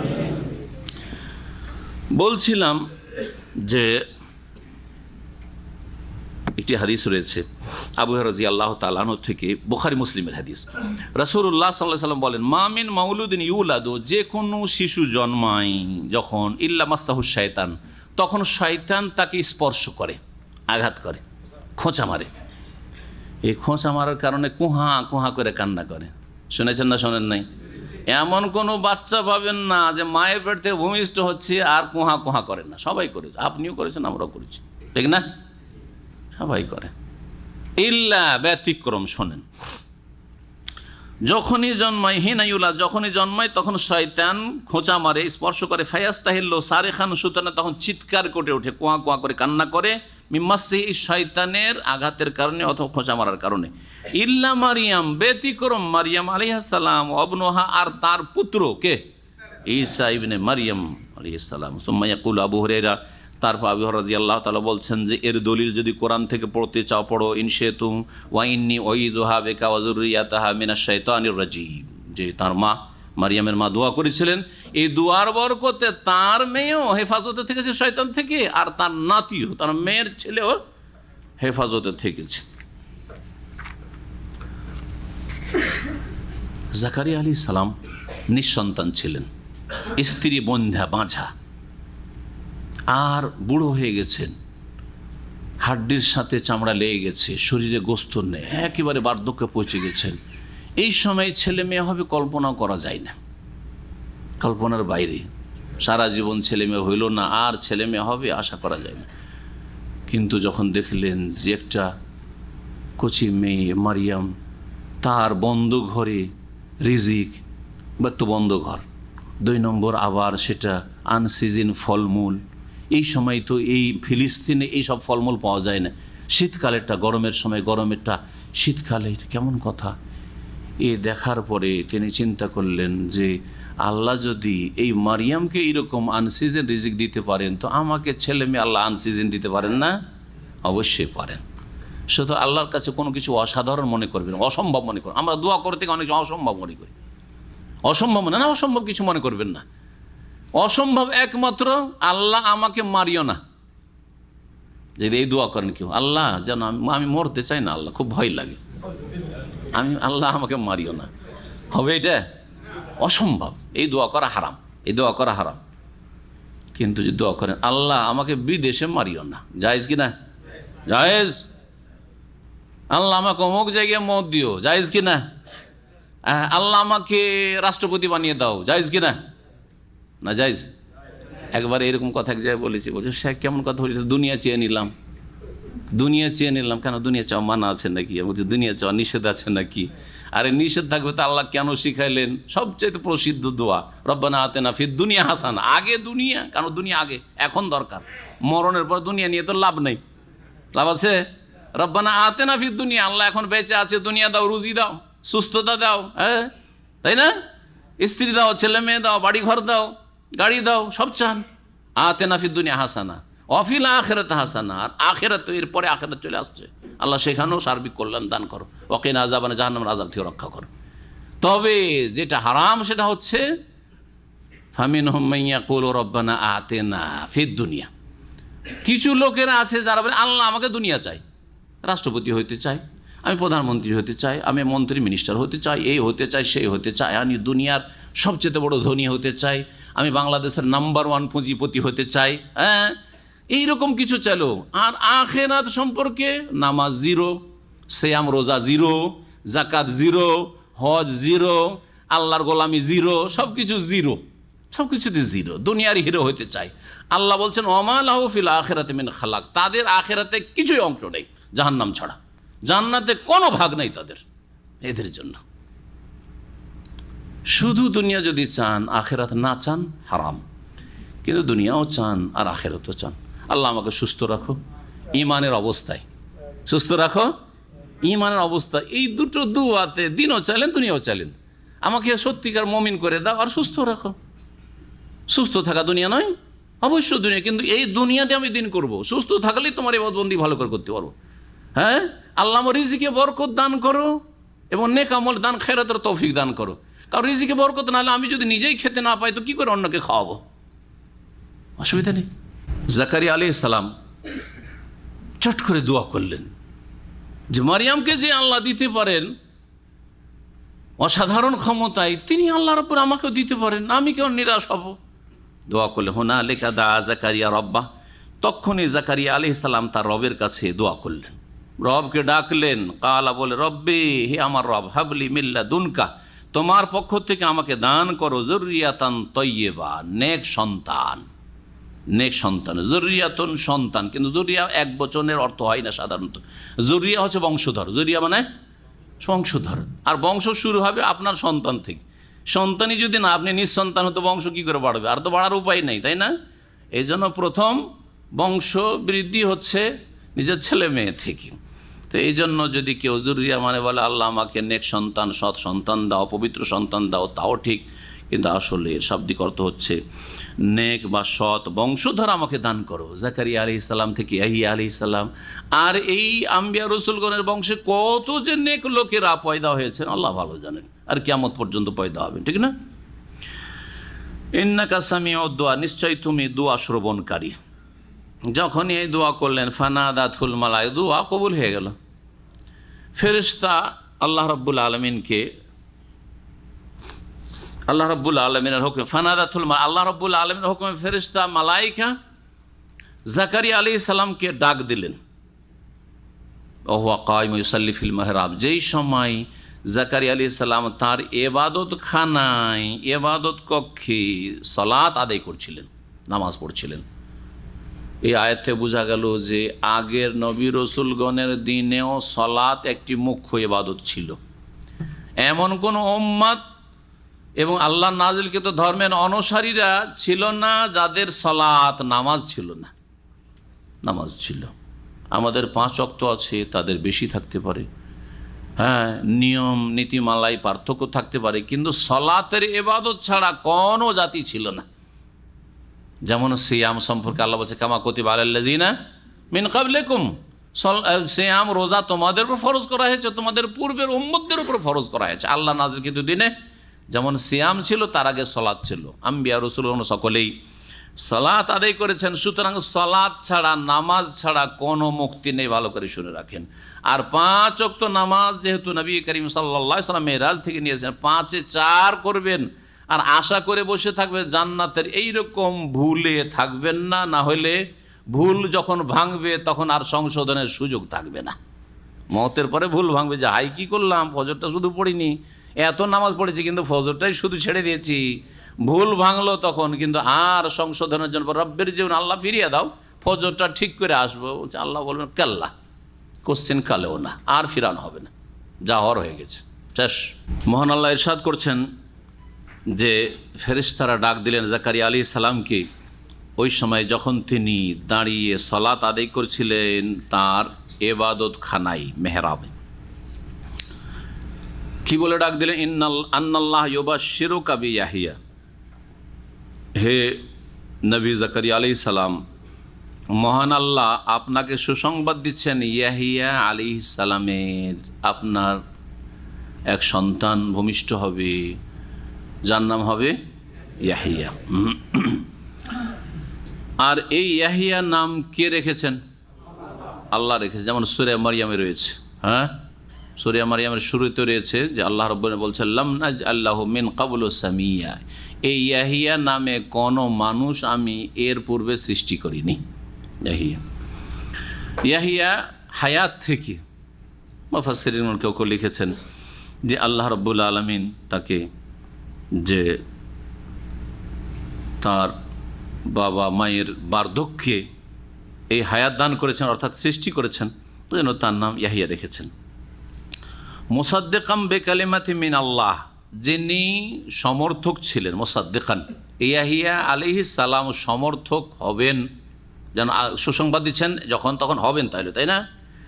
সুসংবাদ দিচ্ছেন ফেরেশতারা জাকারিয়া আলাইহিস সালামকে, যে আল্লাহ সুসংবাদ শোনাতে বলছেন ইয়াহিয়ার আপনাকে, যে ইয়াহিয়া মুসাদ্দিকান সমর্থক হবে বেকালিমাতি মিনার, আল্লাহর পক্ষ থেকে এক বাণীর, অর্থাৎ ঈসা আলাইহিস সালামের। আল্লাহর পক্ষ থেকে বাণী বলতে, কালিমা বলতে ঈসা আলাইহিস সালামকে বোঝানো হয়েছে। ঈসা আলাইহিস সালামের নাম হচ্ছে রুহুল্লাহ, ঈসা আলাইহিস সালামের নাম হচ্ছে কালিমাতুল্লাহ, আল্লাহর কালিমা। কেন আল্লাহর কালিমা বলা হয়? যেমন অন্য অন্য আয়াতে এসছে। কেন না? আল্লাহর কালাম মানে আল্লাহর বাণী, এই জন্য বলা হয় যে আল্লাহ রাব্বুল আলামিন তাকে বিনা বাবায়, যে মাধ্যম রয়েছে বাবা মায়ের মিলনের মাধ্যমে ছেলে মেয়ে ভূমিষ্ঠ হবে, ঠিক না? এই মাধ্যম ছাড়া আল্লাহ সৃষ্টি করেছেন, কি দিয়ে সৃষ্টি করেছেন? তার একটি কালেমা দিয়ে, সেই কালেমা হচ্ছে কুন, হয়ে যাও, সৃষ্টি হও তুমি তোমার মায়ের পেটে বিনা বাপে, কুন। এই জন্য ঈসা আলাইহিস সালাম হচ্ছে আল্লাহর স্পেশাল কালেমা। রূহ, রূহ কি জন্য বলা হয়েছে?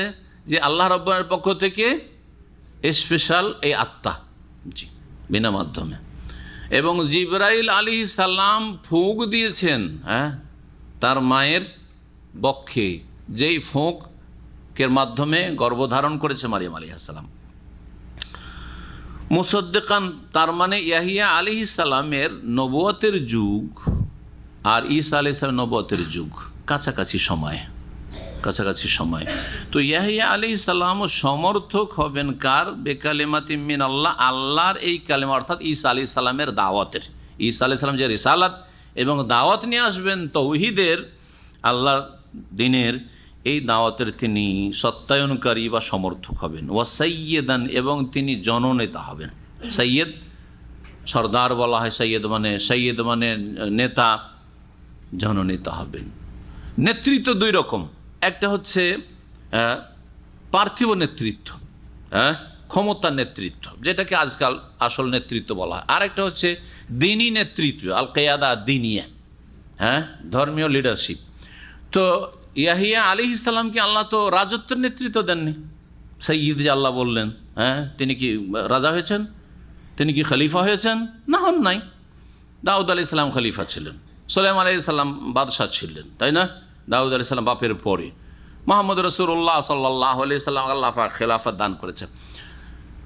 অধিকাংশ আম্বিয়া রসুলগণ এই খেলাফত নেননি অথবা হাসিল করেন, ওখান পর্যন্ত পৌঁছেননি। কারণ এটাই দিনের লক্ষ্য উদ্দেশ্য নয়। যেমন এক শ্রেণীর লোকেরা সংগঠন করে শুধু এই উদ্দেশ্যে যে আমাদেরকে কি করতে হবে, একামতের দিন করতে হবে। আর একামতের দিন মানে নামাজ রোজা জাকাত এগুলো না, একামতের দিন মানে ক্ষমতাটা হাতে নিতে আমাদেরকে, তোমরা কেন করো, আমরা করব। এটা এমন একটা ভুল, যেই ভুলের কারণে লক্ষ লক্ষ মানুষ গুমরা হয়ে রয়েছে, লক্ষ লক্ষ মানুষ গুমরা হয়ে রয়েছে। আল্লাহ পাক রব্বুল এদেরকে যেন হেদায়েত দান করেন। আর এদের দুনিয়ার যে দুর্দিন এসেছে, বালা মুসিবত, এর পিছনে মুখ্য কারণ হচ্ছে এটা, এই পার্থিব গরজ তাদেরকে দুনিয়াতে ক্ষতিগ্রস্ত করেছে। আখেরাতে কি হবে সেটা আল্লাহ ভালো জানে। আখেরাতের কথা বলবো না, আখেরাতে ইখওয়ানুল মুসলিমিন অথবা জামাত ইসলামী তাদের আখেরাতের কথা বলবো না, কিন্তু দুনিয়াতে তারা ক্ষতিগ্রস্ত বর্তমান যুগে। এবং এর আগেও এর পিছনে কারণ তাদের ইসলামের অপব্যাখ্যা, ভুল ব্যাখ্যা। যারা ওই অপব্যাখ্যা করেছে এবং জনগণকে গোমরাহ করেছে এবং দুনিয়া থেকে চলে গেছে, আল্লাহ রাব্বুল আলামিন তাদের সাথে যেটা করার করেছে, আফজা ইলামা কাদ্দামা। আর যারা বেঁচে আছেন তাদেরকে আল্লাহ হিদায়াত দান করেন, তাদেরকে সঠিক দিনের দিকে ফিরে আসার তৌফিক দান করেন। আম্বিয়া রসুলগণের যে দাওয়াত ছিল তৌহিদের দাওয়াত, মূলত তৌহিদুল ইবাদার দাওয়াত, তৌহিদের রুবুবিয়ার দাওয়াত, তৌহিদুল আসমা ও সিফাতের দাওয়াত, এই তৌহিদগুলি প্রতিষ্ঠা করার তৌফিক দান করেন। এগুলি প্রতিষ্ঠা করে দিলে আল্লাহ নিয়ামত হিসাবে খেলাফত দেবেন, এই ওয়াদা সূরা নূরে আল্লাহ করেছেন। কিন্তু না, আমরা নামাজ রোজা এই জন্যই করছি যে আমাকে ওখানে পৌঁছিতে হবে এবং ওদেরকে বিতাড়িত করতে হবে। এটা যখন বুঝতে পেরেছে অন্য লোকেরা, তখন আর দুনিয়াতে কল্যাণ নেই, এই দুর্দিন নেমে এসেছে। আর আল্লাহও দেখছেন যে এদের গরজ আখেরাত না, এদের গরজ আসলে ওখানে ওই নেতৃত্বে পৌঁছা। সুতরাং আল্লাহ অসহায় তাদেরকে ছেড়ে দিয়েছেন। ভালো করে শুনে রাখেন আমার কথাটি। এখনও বলছি, তাদের ফিরে আসা উচিত এবং দাওয়াতের কাজে শরীক হওয়া উচিত, দাওয়াতি কাজে সহযোগিতা করা উচিত, ইসলাহ এবং সংস্কার সংশোধনের কাজ করা উচিত। শিরক বিদআত কুফরি হচ্ছে, সেগুলি ইসলাহ সংশোধন করা উচিত। জনগণের মাঝে গিয়ে ইসলামের দাওয়াত দেওয়া উচিত, বেনামাজিকে নামাজি বানানো উচিত। যারা কবর মাজার পূজায় লিপ্ত রয়েছে, এই কবর মাজারগুলিকে উৎখাত করা উচিত। এইসব কাজে তাদের নামা উচিত। আল্লাহ পাক যেন তৌফিক দান করেন। বলছিলাম যে কি বলছিলাম, সাইয়েদান, তাই না? এই সাইয়েদ বলতে গেলে সাইয়েদ একটা হচ্ছে দুনিয়াবি পার্থিব নেতৃত্ব। পার্থিব নেতৃত্ব ইয়াহিয়া আলাইহিস সালাম পাননি, আর আল্লাহ দেননি তাকে। কিন্তু কোন নেতৃত্বে ছিল আল্লাহ তাকে সাইয়েদ বলছেন? হ্যাঁ, কোন নেতৃত্ব? দ্বীনি নেতৃত্ব। নবী রসুলগণকে আল্লাহ পাক সবচেয়ে বড় দ্বীনি নেতৃত্ব দান করেছেন। এইরকম বড় বড় আলেম আলমাকে আল্লাহ পাক রব্বুল দ্বীনি নেতৃত্ব দান করেছেন। আলেম আলমারা মানুষের অন্তরের ওপর নেতৃত্ব করে, আর দুনিয়ার যারা শাসক মানুষের শরীরের ওপর, বডির ওপর নেতৃত্ব করে। কোন নেতৃত্ব? আপনারা গুরুত্বপূর্ণ চিন্তা করুন। আমার কথা বুঝতে পেরেছেন না পারেন নাই? একজন আলেম, কোরআন শোনার আলেম যদি হয়, জনপ্রিয়তা লাভ করে, আল্লাহর জন্য তাকে ভালোবাসে। ভালোবাসে না, বাসে না? কোনো শাসককে আল্লাহর জন্য ভালোবাসে? হ্যাঁ হ্যাঁ, তার মধ্যে সততা থাকলে, দিনদারি থাকলে ভালোবাসে, সে তার দিনের কারণে।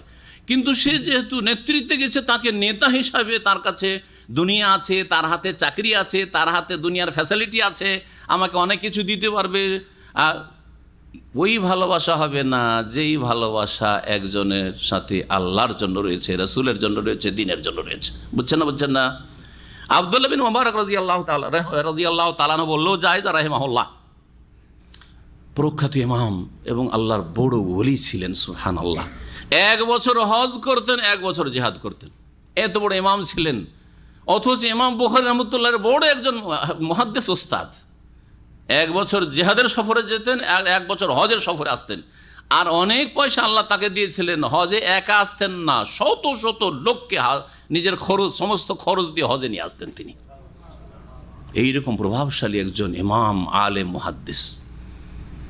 তিনি যখন বাগদাদে এসেছেন, হাজার হাজার লোক রাস্তায় নেমে গেছে তাকে দেখার জন্য। ভিড়ের শেষ নেই, ভিড়ের শেষ নেই। সেই যুগের যে খলিফা, আব্বাসী খলিফা ছিল, তার রাজ দরবার থেকে দেখছে বসে বসে, অট্টালিকায়, রাজপ্রাসাদে বসে, আরে এটা রাস্তায় কে এসেছে রে? এত লোক রাস্তাঘাটে ভিড় করে, যেন রাস্তাঘাট ভিড়ের শেষ নাই। হাজার হাজার লোক তার পিছনে ছুটেছে। এসে কে সে? খবর নেই রাজার কাছে যে আব্দুল্লাহ বিন মুবারক রহমতুল্লাহ আলাই বাগদাদে পদার্পণ করেছেন। তার মন্ত্রীরা, তার আশেপাশে যারা ডানে বামে আছে, তারা বলল যে একজন ইমাম, তিনি এসেছেন, মরু থেকে এসেছেন, অনেক দূর থেকে বাগদাদে এসেছেন। সবাই তার প্রতীক্ষায় ছিল। তিনি আসা হাজার হাজার লোক, গোটা বাগদাদ শহরের শিশু, বৃদ্ধ আর যুবক সকলে রাস্তায় নেমে গেছে। এমনকি মহিলারা দেখার জন্য যে এক নজর দেখবো একজন ইমামকে, এই যুগের ইমাম তিনি নেমে গেছে। বাদশা জিজ্ঞেস করলেন তার ওজিরকে, মন্ত্রীকে, যে এটা কেন? আরে আমি যখন রাস্তায় নামি, হাজার হাজার সেনাবাহিনী নিয়ে নামি, আর আমার সাথে কত আমার ভক্তরা থাকে, হ্যাঁ, তাদেরকে নিয়ে আমি তো রাস্তা শূন্য হয়ে যায়, একজন লোক রাস্তায় থাকে না, রাস্তা খালি খালি একবারে। পিছনে তোমাদের ছাড়া, সেনাবাহিনী ছাড়া, আমার বডিগার্ড ছাড়ার কাউকে খুঁজে পাওয়া যায় না। আর এর পিছনে কোনো বডিগার্ড নেই, কিছু নেই, এর কাছে কোনো নেতৃত্ব নেই, গদি নেই, এর পিছনে হাজার হাজার লোকেরা ছুটে। তখন ওজির তাকে বলেছিলেন যে দেখেন যে আপনি মানুষ, আন্তা মালিকুন আলা জাসাদিন নাস ওয়াহুয়া মালিকুন আলা কুলুবিন নাস আও কামা কাল। আপনি রাজা হয়েছেন মানুষের বডির উপর, রাজত্ব করেন, আপনার রাজত্ব চলে মানুষের দেহের ওপর, শরীরের ওপর, এই মাথা থেকে পা পর্যন্ত। এই করো সেই করো, এইভাবে চলো সেভাবে চলো। আপনার অর্ডার না মানলে কাকে ধরে নিয়ে এসে ফাঁসিতে ঝুলিয়ে দেবেন, ভয় আছে, তাই না? কিন্তু আব্দুল মোবারক রহমতুল্লাহ আলী মানুষের অন্তরের ওপর, কলব হৃদয়ের ওপর রাজত্ব করেন, অন্তর জয় করে ফেলেছেন, অন্তর থেকে ভালোবাসে, সেজন্য মানুষ দেখার জন্য ছুটে এসেছে। ইয়াহিয়া আলাইহিস সালামকে আল্লাহ যে সৈয়দ বলেছেন, এই অর্থে সৈয়দ বলা হয়েছে মানব জাতির জন্য, বিশেষ করে সেই যুগের মানুষের জন্য তিনি সৈয়দান, জননেতা। ওয়া হাসুরান, এবং তিনি ছিলেন সংযমী। হাসুরান, হাসুরানের দুটি অর্থ হয়। হাসরা, হাসারা এসরা মানে কোনো ব্যক্তি আবদ্ধ হয়ে যাও। এখানে হাসুরান মোবালাগার সেগা, এর অর্থ কি নেওয়া হয়েছে? এর একটি অর্থ হয় নপুংসক ব্যক্তি, যে অপারক, স্ত্রীর কাছে যেতে, স্ত্রীকে যেতে, হ্যাঁ, স্ত্রী সহবাসে যে অক্ষম ব্যক্তি তাকে হাসুর বলা হয়। এটা ভালো গুণ না খারাপ গুণ? কেউ যদি স্ত্রী মিলনে অক্ষম হয় তো এটা তার ভালো গুণ না আইব, দোষ? হ্যাঁ বলেন, দোষ। এই জন্য ইয়াহিয়া আলাইহিস সালামের ক্ষেত্রে এই অর্থ প্রযোজ্য নয়, এই অর্থ নাই। আর একটি অর্থ হয় হাসুরান। হাসুরান মানে একজনের মধ্যে স্ত্রী সহবাসের ক্ষমতা আছে, পুরুষত্ব যথেষ্ট আছে, তারপরে সে জেনা ব্যভিচার, এবং এই জেনা ব্যভিচারে নিয়ে যায় এইরকম যতগুলি অশ্লীল কথা কাজ আছে সেগুলি থেকে পুরোপুরি সংযমী বেঁচে থাকে, সচ্চরিত্র ব্যক্তি, হ্যাঁ, সচ্চরিত্র সম্পন্ন ব্যক্তি। তো এখানে হাসুর মানে কি বোঝানো হয়েছে? যে তিনি সচ্চরিত্রবান ব্যক্তি, তিনি কখনো ব্যভিচার, অশ্লীল কথা কাজ বা কোনো নারীর দিকে চোখ ওঠা এইটাও পর্যন্ত নাই তার। হাসুরান, তিনি এইরকম চরিত্রবান ছিলেন। ওয়া নবিয়্যাম মিনাস সালিহিন, এবং সৎকর্মশীলদের অন্তর্ভুক্ত একজন নবীও তিনি হবেন। তিনি নবী হবেন, ভূমিষ্ঠ হয়েছে, নবী হবেন তিনি। আল্লাহ রাব্বুল আলামিন অগ্রিম আল্লাহর ফেরেশতারা সুসংবাদ দিয়ে দেন। তাহলে জাকারিয়া আলাইহিস সালামকে আল্লাহ এক সুসংবাদ দিলেন, তোমার ঘরে এক ছেলে সন্তান জন্মিবে যার নাম হবে ইয়াহিয়া। আর একটি সুসংবাদ, এটা ওর চাইতে বড়, শুধু ছেলেই নয় বরং সেই ছেলে কি হবে? নবিয়্যাম মিনাস সালিহিন, একজন সৎকর্মশীল নবী। নবী সৎকর্মশীল, সকল নবী রাসূলগণ সৎকর্মশীল, তাদের একজন নবী তিনি হবেন। কালা, জাকারিয়া সালাম বলে, রব্বে আন্না ইয়াকুনু লি গোলাম, হে আমার রব, আমার কি করে কোনো সন্তান জন্মাবে, কি করে আমার ছেলে হতে পারে? ওয়াকাদ বালাগানি আল কেবারো, অথচ আমি বার্ধক্যে পৌঁছে গেছি, বার্ধক্য আমাকে ধরে ফেলেছে, আঁকড়ে ধরেছে, আর উপায় নেই, এরপরে আর কখনো যৌবন ফিরে আসবে না। ওয়াকাদ বালাগানি আল কেবার ওয়ামরাতি আকির, আর আমার স্ত্রী হচ্ছে বন্ধ্যা, বাঞ্ছা, আমি বুড়ো আর আমার স্ত্রী সারা জীবন বন্ধ্যা থাকলো, কি করে সন্তান হইতে পারে? বাবের কাছাকাছি। অবাক হচ্ছেন তিনি, স্ত্রী অবাক। কালা, আল্লাহ জবাব দিচ্ছেন, আর আল্লাহ কথা বলেন নবী রসুলগণের সাথে, শুধু আল্লাহ কথা বলেন আম্বিয়া রসুলগণের সাথে, আল্লাহ নবী রসুল ছাড়া কারোর সাথে সরাসরি কথা বলেন। মা কানা লিবাশারিন আন ইউকাল্লিমাহুল্লাহু ইল্লা ওয়াহিয়ান আও মিন ওয়ারাই হিজাব, কোনো মানুষের পক্ষে সম্ভব নয় যে আল্লাহ তার সাথে কথা বলবেন ইল্লা ওয়াহিয়ান, ওয়াহি ছাড়া। আর ওয়াহি একমাত্র হয় কার কাছে? আম্বিয়া রসুলের কাছে। আও মিন ওয়ারাই হিজাব, অথবা পর্দার আড়াল থেকে কথা বলেন আম্বিয়া রসুলগণের সাথে, যেমন মুসা আলাইহিস সালামের সাথে আল্লাহ পাক কথা বলেছেন, নবী মুহাম্মদ রাসূলুল্লাহর সাথে মেরাজে আল্লাহ রাব্বুর কথা বলেছেন। তাহলে এই পীরতন্ত্রের ভণ্ডরা যে অনেকে বলে আল্লাহর সাথে আমি কথা বলি, কত বড় গুমরাহি। জি, কোরআন বলছে কারো পক্ষে কথা বলা সম্ভব নয়, এরা কোরআন বিরোধী ধর্ম পালন করে, তারপরও ধোকায় থাকবেন। আল্লাহ পাক যেন বুঝার তৌফিক দান করেন। জাকারিয়া আলাইহিস সালামকে বললেন, কালা কাযালিকা আল্লাহ, আল্লাহ রাব্বুল আলামিন, এখন আল্লাহর সাথে কথা চলছে, আল্লাহ বললেন কাযালিকা আল্লাহ, বা ফেরেশতারা বলছেন, ফেরেশতারা তো আগে বলেছেন তাই না, এখন বলছেন কালা, মহান আল্লাহ, যেহেতু এক বচন রয়েছে, মহান আল্লাহ বলছেন, সে সরাসরি কথা বলছেন অথবা ওহীর মাধ্যমে ফেরেশতাদের মাধ্যমে বলছেন, যেভাবে হোক না কেন। কাযালিক আল্লাহ, এইভাবে আল্লাহ অনেক সময় নিজের কথা, যেমন আমরা বলি, আমরা এইভাবে বলি যে এটা শেখ মতিউর রহমান বলছে, অথচ আমি বলছি, তাই না? বলি না? এটা মাহবুব বলছে, অথচ মাহবুব কথাটা বলছে। ঠিক ওই রকম হইতে পারে যে এটা কালামুল্লাহ, আল্লাহরই কথা, কিন্তু আল্লাহ বলছেন কাযালিক আল্লাহ ইয়াফআলু মা ইয়াশা, এইভাবে আল্লাহ যা ইচ্ছা তাই করেন, যা ইচ্ছা তাই করেন। লক্ষ্য করবেন এখানে আল্লাহ বললেন ইয়াফআলু মা ইয়াশা, কি বললেন? যা ইচ্ছা তাই করেন। আর যখন ঈসা আলাইহিস সালামের সৃষ্টির কথা আসছে সামনে, তখন ইয়াখলুকু মা ইয়াশা, যা ইচ্ছা তাই সৃষ্টি করেন। এই ভাষার পার্থক্য কেন, এটা ইনশাআল্লাহ তাআলা ওখানে গিয়ে বয়ান করব। আল্লাহ যা ইচ্ছা তাই করতে পারে, যখন ইচ্ছা তখন তিনি করতে পারেন। কালা, জাকারিয়া সালাম তখন বলে, রব্বে, হে আমার রব, ইজআললি আয়া, যদি আমার ছেলেই জন্মায় তাহলে এর একটা কোনো আলামত, লক্ষণ বলে দেন, নিদর্শন, যাতে বুঝতে পারি যে হ্যাঁ আমার স্ত্রী গর্ভধারণ করেছে। আজকালকার তো ব্যাপার স্যাপার না যে যাব মেডিকেলে চলে যাব আর একটু টেস্ট করে নেবো, পজিটিভ না নেগেটিভ জেনে নেবো, তাই না? এ তো সম্ভব না, কেমন করে জানবো? না হলে তো 3-4 মাস না হলে তো বোঝা যাবে না, ঠিক কিনা? আল্লাহ আমার জন্য একটা নিদর্শন করুন আপনি, যাতে বুঝতে পারি যে আমার স্ত্রী গর্ভধারণ করেছে। কাল আয়াত, তখন আল্লাহ বললেন যে তোমার নিদর্শন হচ্ছে, চিহ্ন হচ্ছে যে তোমার স্ত্রী গর্ভধারণ করেছে, আল্লাহ তুকাল্লিমান নাসা সালাসাতা আইয়াম, হঠাৎ করে তুমি এই আগামী 3 দিনে কথা বলতে পারবে না, বোবা হয়ে যাবে, হ্যাঁ, বাকহীন, আর কথা বেরোচ্ছে না, যেমন বোবা হয়ে যায়। ইল্লা রামজা, কথা বলবে ইশারা, ইঙ্গিতে, হাতের ইঙ্গিতে, চোখের ইঙ্গিতে কথা, মাথার ইঙ্গিতে কথা বলা, হ্যাঁ না, এইভাবে কথা বলা, মুখ আর খুলছে না। যে হ্যাঁ, আল্লাহ বাক শক্তি নিয়ে নিয়েছেন এই 3 দিন পর্যন্ত। ওয়াজকুর রব্বাকা কাসীরা, এই দিনগুলিতে তুমি তোমার রবের বেশি বেশি জিকির আজকার করো, রবকে স্মরণ করো। বাকশক্তি তো নেই, জবান নেই, বোবা মানুষ, কি করে আল্লাহকে স্মরণ করবেন? হ্যাঁ, জিকির শুধু জবানে হয় না, জিকির প্রথম অন্তরে হইতে হবে। অন্তরে সবসময় যদি আল্লাহকে স্মরণ রাখতে পারেন, কখনো আল্লাহকে ভুলেন না, তা আপনার গুনাহ হবে না, পাপ হবে না।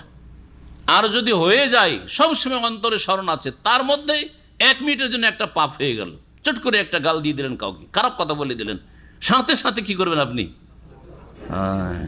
তাযাক্কারু ফাইযা হুম মুবসিরুন, হঠাৎ করে স্মরণ হলো, কি করলাম, ভাই ভুল কথা বলে দিলাম, তখন চোখ খুলে যায় যে সংশোধন করি, তবে ইস্তিগফার আস্তাগফিরুল্লাহ সাথে সাথে পড়বে না। মহান আল্লাহ ইরশাদ করছেন তারপরে যে ওয়াজকুর রব্বাকা কাসীরা, তোমার রবের বেশি বেশি জিকির আজকার কর, রবকে স্মরণ করো। ওয়াসাব্বিহ বিল আশিয়্যি ওয়াল ইবকার, এবং তুমি বিকেলে সকালে, সন্ধ্যা এবং সকালে তাসবিহ করো। আশি, বৈকাল থেকে শুরু করে সন্ধ্যা পর্যন্ত, মাথার উপর থেকে সূর্য গড়ে গিয়ে, যেটাকে আমরা বৈকাল বলি, এই বৈকাল থেকে শুরু করে সন্ধ্যা পর্যন্ত 80 এটা। আর সকাল ইবকার, সকালবেলা ভোর ফজর হওয়া থেকে শুরু করে যতক্ষণ পর্যন্ত সূর্য মাথার উপর আসেনি, সকাল বিকেল আল্লাহর তাসবিহ করতে থাকো। তাসবিহ করাও, এবং তাসবিহ করা মানে নফল ইবাদত, নামাজ পড়াকে বলা হয়, নফল নামাজকেও কি বলা হয়? তাসবিহ বলা হয়। এই জন্য সলাতুদ দোহাকে সুবহাতুদ দোহা হাদিসে বলা হয়েছে, সুবহাতুদ দোহা, সলাতুদ দোহা চাষতের নামাজকে বলা। ওয়াইদ কালাতিল মালাইকাতু, স্মরণ করো যখন ফেরেশতারা বললেন, ইয়া মারিয়াম, হে মারিয়াম। এখন মারিয়ামের কথা আবার ফিরে আসে আল্লাহ রাব্বুল আলামিন, হে মারিয়াম, ইন্নাল্লাহ আস্তাফাকে, আল্লাহ তোমাকে মনোনীত করেছেন। কিভাবে মনোনীত করলেন? স্পেশাল, হ্যাঁ, কি মনোনীত বলেন? এক তো হচ্ছে ওই সব কারামাত আছেই, আর একটা মনোনয়ন হচ্ছে যে আল্লাহ রাব্বুল আলামিন এই উম্মতের নারীদের মধ্যে কয়েকজন নারীকে শ্রেষ্ঠত্ব দান করছে, তার মধ্যে একজন মারিয়াম। এটা হচ্ছে মনোনয়ন। ওয়াতাহারাকে, এবং তোমাকে পবিত্র রেখেছেন সমস্ত পাপাচার থেকে। ওয়াস্তাফাকে আলা নিসাইল আলামিন, বিশ্বজগতের নারীদের উপর তোমাকে নির্বাচিত করেছেন শ্রেষ্ঠত্ব দিয়ে। ইয়া মারিয়াম, হে মারিয়াম, উকনুতিল রব্বিকি, তোমার রবের বিনয়ের সাথে আনুগত্য করো। কুনুত মানে হচ্ছে বিনয়ের সাথে আনুগত্য করা। আত্মাআতু বিখুশুইন, এটা হচ্ছে কুনুত। শুধু আনুগত্য না, অনেক সময় আনুগত্য করি কিন্তু বিনয়ের সাথে না। বাবা মায়ের কথা শুনে কিন্তু বিনয়ী হয়ে নয়, ছোট হয়ে নয়, নিজেকে বড় মনে করে। কিন্তু বাপের কথা মায়ের কথা শুনতে হবে, না হলে বাড়িতে ভাত নেই। বুঝতে পারছেন না? এটা কনুত নয়। ওকনতিলে রব্বেকে, আল্লাহর কথা মানছেন কিন্তু পরিবেশের চাপে, সমাজের চাপে, পরিবারের চাপে, হ্যাঁ এখানকার পরিস্থিতি এইরকম, সেই জন্য, বোঝা গেছে না? সৌদি আরবে সেই জন্য রোজা, সৌদি আরবে সেই জন্য নামাজ, হ্যাঁ এখানে কফিল ভালো সেই জন্য নামাজ। বাহ্যিক আনুগত্য আছে কিন্তু তাতে বিনয় নেই। তো কনুত কথাটি হ্যাঁ ব্যাপকতা রাখে। এই জন্য বললাম যে কনুত, ও কনুতিলে রব্বেকে, তোমার রবের সামনে কি হয়ে যাও, বিনয়ের সাথে, তোমার রবের বিনয়ের সাথে অনুগত হয়ে যাও। ওয়াসজুদি, এবং সেজদা করো, মানে নামাজ পড়ো, সালাত আদায় করো। ওয়ারকাই মার রাকিন, আর রুকুকারীদের সাথে রুকু করো। যালিকা মিন আম্বাইল গায়ব, এগুলি হচ্ছে গায়ব অদৃশ্যের সংবাদ। নুহি হে ইলাইক, হে নবী মুহাম্মদ সাল্লাল্লাহু আলাইহি ওয়াসাল্লাম, তোমাকে আমি প্রত্যাদেশ করছি, ওহী করছি। ওমা কুনতা লাদাইহিম, তাদের কাছে তুমি ছিলে না, মারিয়ামের যুগেও ছিলে না, আর জাকারিয়া আলাইহিস সালামের যুগেও ছিলে না, আর ইয়াহিয়া আলাইহিস সালামের যুগেও ছিলে না। ওমা কুনতা লাদাইহিম ইউলকুনা আকলাম, যখন তাদের কলমগুলি তারা নিক্ষেপ করছিল। আইয়ুহুম ইয়াকফুলু মারিয়াম, কিসের জন্য? যে মারিয়ামের দায়িত্বভার কে নেবে, মারিয়ামের দেখাশোনার দায়িত্ব কে নেবে এই সম্পর্কে। কারণ তাদের দ্বিমত চলছিল, সবাই চাইছিল যে আমরা মারিয়ামকে নিজের বাড়িতে রাখবো বা নিজের দেখাশোনায় রাখবো। ওমা কুনতা লাদাইহিম, এবং তাদের কাছে তুমি ওই সময়ও ছিলে না, ইজ ইয়াখতাসিম, যখন তারা আপোষে বাদানুবাদ করছিল, তর্কে জড়িয়ে পড়েছিল। না আমি চাই, বলছে না আমি চাই, আমি বেশি হক রাখি। এর দ্বারা কি বোঝা গেল? হ্যাঁ বলেন। নবী মোহাম্মদ রাসূলুল্লাহ সাল্লাল্লাহু আলাইহি ওয়াসাল্লাম সম্পর্কে ভারত, বাংলাদেশ, পাকিস্তানে একটি দল রয়েছে বেরেলভি, বুঝেন না? বাংলাদেশে ওদেরকে রেজভি বলা, ওরা নিজেদেরকে কি বলে? রেজভি বলে। আহমদ রেজা খানের ভক্ত অনুসারী, সেই জন্য শুধু ভক্ত না, উম্মত বললেও ভুল হবে না, কারণ রাসূলুল্লাহ সাল্লাল্লাহু আলাইহি ওয়াসাল্লাম নিয়ে আসা দিন তারা মানে না। আহমদ রেজা খান যে থিওরি পেশ করেছে, হ্যাঁ কবর মাজার পূজার ধর্ম, কোরআন এবং হাদিসের অপব্যাখ্যা করে, সেই থিওরিতে, সেই ধর্মে তারা বিশ্বাসী। এই জন্য তারা নিজেদেরকে কি বলে? রেজভি বলে। আর আহমদ রেজা খানের বাড়ি ছিল উত্তরপ্রদেশের একটি শহরের নাম হচ্ছে বেরেলি। কি শহরের নাম? বেরেলি। ওই বেরেলি শহরের দিকে সম্পৃক্ত করে বেরেলভি বলা হয়, বেরেলভি বলা হয় তাদেরকে। একজন আমাদের সহিহ আকীদার আলেম এই সম্পর্কে লিখতে গিয়ে লিখছেন যে তার বাড়ি ছিল রায়বেরেলি। আসলে যদি ম্যাপ না জানা থাকে তো লিখতে নেই, বলতে নেই, ভুল হবে। উত্তরপ্রদেশে দুটো শহর আছে, একটা হচ্ছে বড় শহর সিটি, যেটার নাম হচ্ছে বেরেলি। এই বেরেলি শহরের এই আহমদ রেজা খান। আর একটি শহর হচ্ছে টাউন, সেটা সিটি নয়, বড় শহর নয়, তার নাম হচ্ছে রায়বেরেলি। তার নাম হচ্ছে রায়বেরেলি, ছোট্ট একটি শহর। আর সেই শহরে ছিল না এই আহমদ রেজা খান। সুতরাং এই ব্যাখ্যাটি ভুল, কোনো একটি পত্রিকাতে লেখা হয়েছিল একবার। তো যাই হোক, কি বলছিলাম, যে এদের আকিদা বড় বড় শিরক রয়েছে, বড় বড় শিরকে আকবার রয়েছে। তার মধ্যে একটি আকিদা নবী আলেমুল গায়ব। নবী কি? অদৃশ্যের সব খবর রাখেন নবী। কোথায় কি হচ্ছে পৃথিবীর সব খবর রাখেন নবী। তার কবর থেকে সব খবর রাখেন, কবর থেকেই সারা পৃথিবীর সব খবর রাখেন। দ্বিতীয় আকিদা তাদের কুফরি, শিরকি আকিদা, যে নবী হাজির নাজির। নবী কি? হাজির আর নাজির, মানে সব জায়গায় হাজির। এই যে আমরা মাহফিল করছি না, এখানে নবী হাজির। এজন্য এই বেরেলভিদের মিলাদ মাহফিলে ছোটকালে গেছি ছাত্র জীবনে, একটা খালি চেয়ার এরকম রাখা থাকে, খালি চেয়ার রাখা থাকে, খুব সাজিয়ে কিন্তু রাখা থাকে, বুঝা গেছে। আর হঠাৎ করে তাদের এই শিরকি ওয়াজ করতে করতে দাঁড়িয়ে যায়, যার নাম হচ্ছে কিয়াম করা। দাঁড়িয়ে যান, কিয়াম করেন। কেন? কারণ নবী পাক হাজির হয়ে গেছেন। নবী পাক কি হয়েছেন? হাজির হয়ে গেছেন। এই যে খালি কুরসি রাখা আছে, উনি বসবেন, সেই জন্য, বোঝা গেছে। তাদের আকিদাই দ্বন্দ্ব রয়েছে, একবার বলছে যে এতক্ষণ শুরু থেকে কিন্তু হাজির না, এখন হাজির হয়ে গেছেন, দাঁড়িয়ে যাও দাঁড়িয়ে যাও, ঠিক না? তাহলে বোঝাল সবসময় হাজির না, তিনি শেষখানে একটু হাজির, বড় বড় নেতাদের মতো, তাই না? বড় বড় দুনিয়ার নেতাদের মতো শেষখানে বড় অনুষ্ঠান চলছে, 5-10 মিনিটের জন্য আসলো, তারপরে চলে গেল, ঠিক না? এই আকীদা আবার পোষণ করে, সেই জন্য কুরসি খালি থাকার হঠাৎ করে শেষ দিকে বলে দাঁড়িয়ে যান দাঁড়িয়ে যান।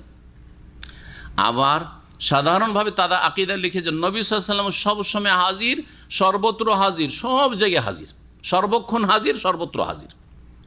তাহলে তো আছেন অলরেডি, আমার আসার আগে থেকে আছেন উনি, ঠিক না? মাহফিল শুরু হওয়ার আগে থেকে আছেন, আর মাহফিল হোক আর না, ভালো মন্দ সব জায়গাতে তিনি হাজির আছেন, কবর থেকে সব জায়গায় হাজির। যারা কোরআন এবং হাদিস থেকে বিভ্রান্ত হয়ে যায় তাদের আকীদার দ্বন্দ্বের শেষ থাকে না।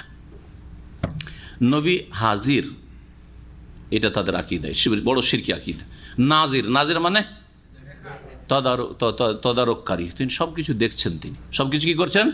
তার কবর থেকে সারা পৃথিবীতে কোথায় কোন উম্মত কি অবস্থা আছে সব দেখছেন, তিনি সব কি করছেন? দেখছেন। এইটা হচ্ছে আর এক শিরকি কুফরি আকীদা। আল্লাহ একমাত্র দেখছেন যে আমরা কোথায় কি করছি, বোঝা গেছে না? যদি বলেন যে নবীও দেখছেন, তাহলে আল্লাহর সাথে শরীক করলেন না? শিরক, বড় শিরক। আল্লাহ সব জায়গায় তার জ্ঞানের দিক থেকে, ক্ষমতার দিক থেকে, পরিবেষ্টনের দিক থেকে হাজির। আপনি নবীকে হাজির করে দিলেন, আল্লাহর সাথে শরীক করলেন না?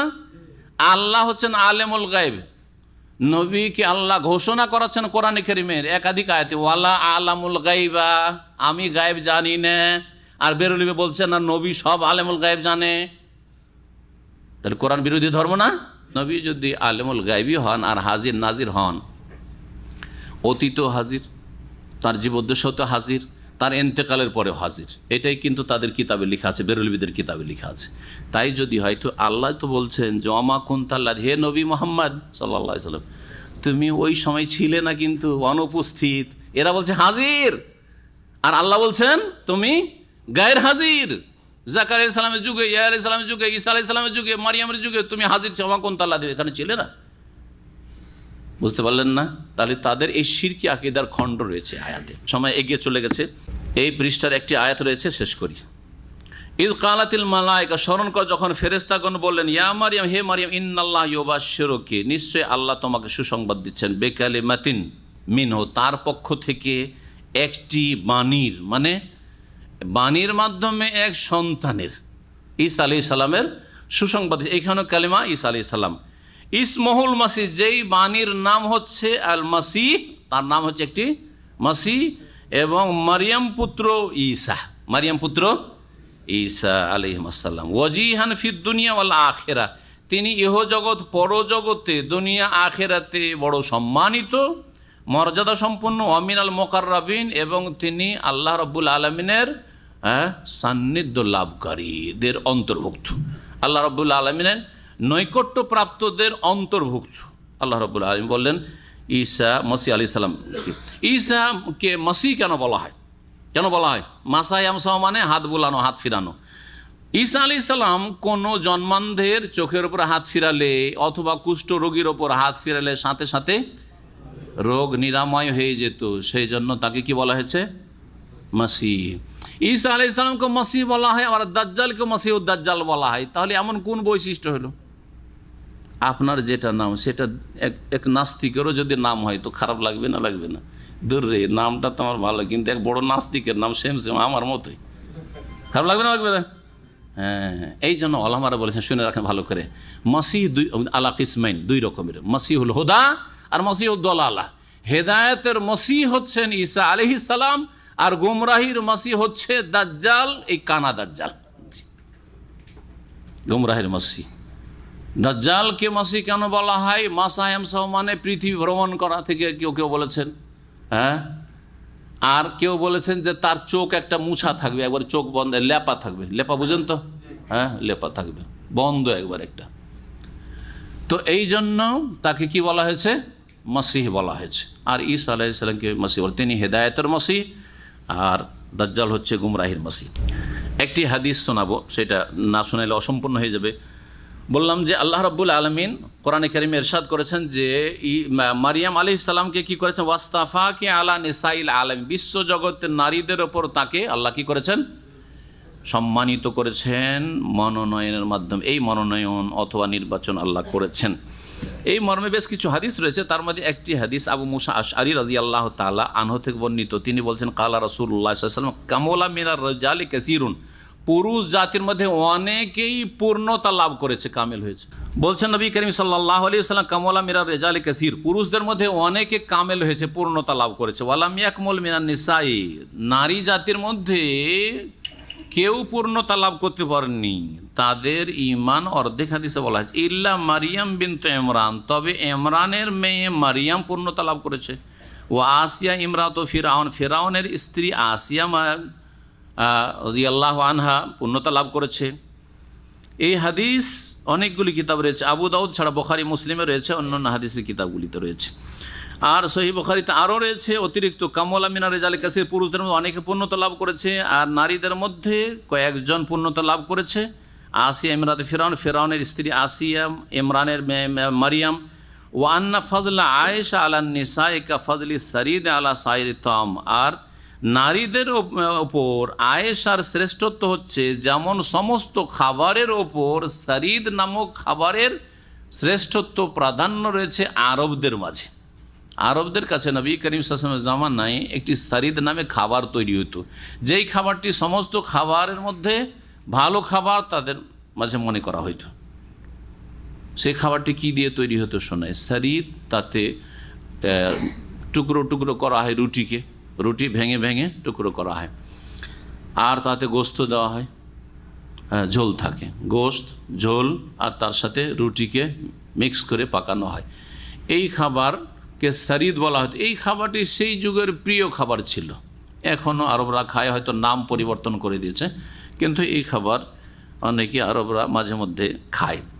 যেমন আমাদের সমাজে এক এক সমাজে এক এক রকমের খাবার, প্রিয় খাবার রয়েছে, ঠিক ওই রকমই আয়েশা রাদিয়াল্লাহু তাআলা আনহার ফজিলত রয়েছে সমস্ত নারীদের ওপর।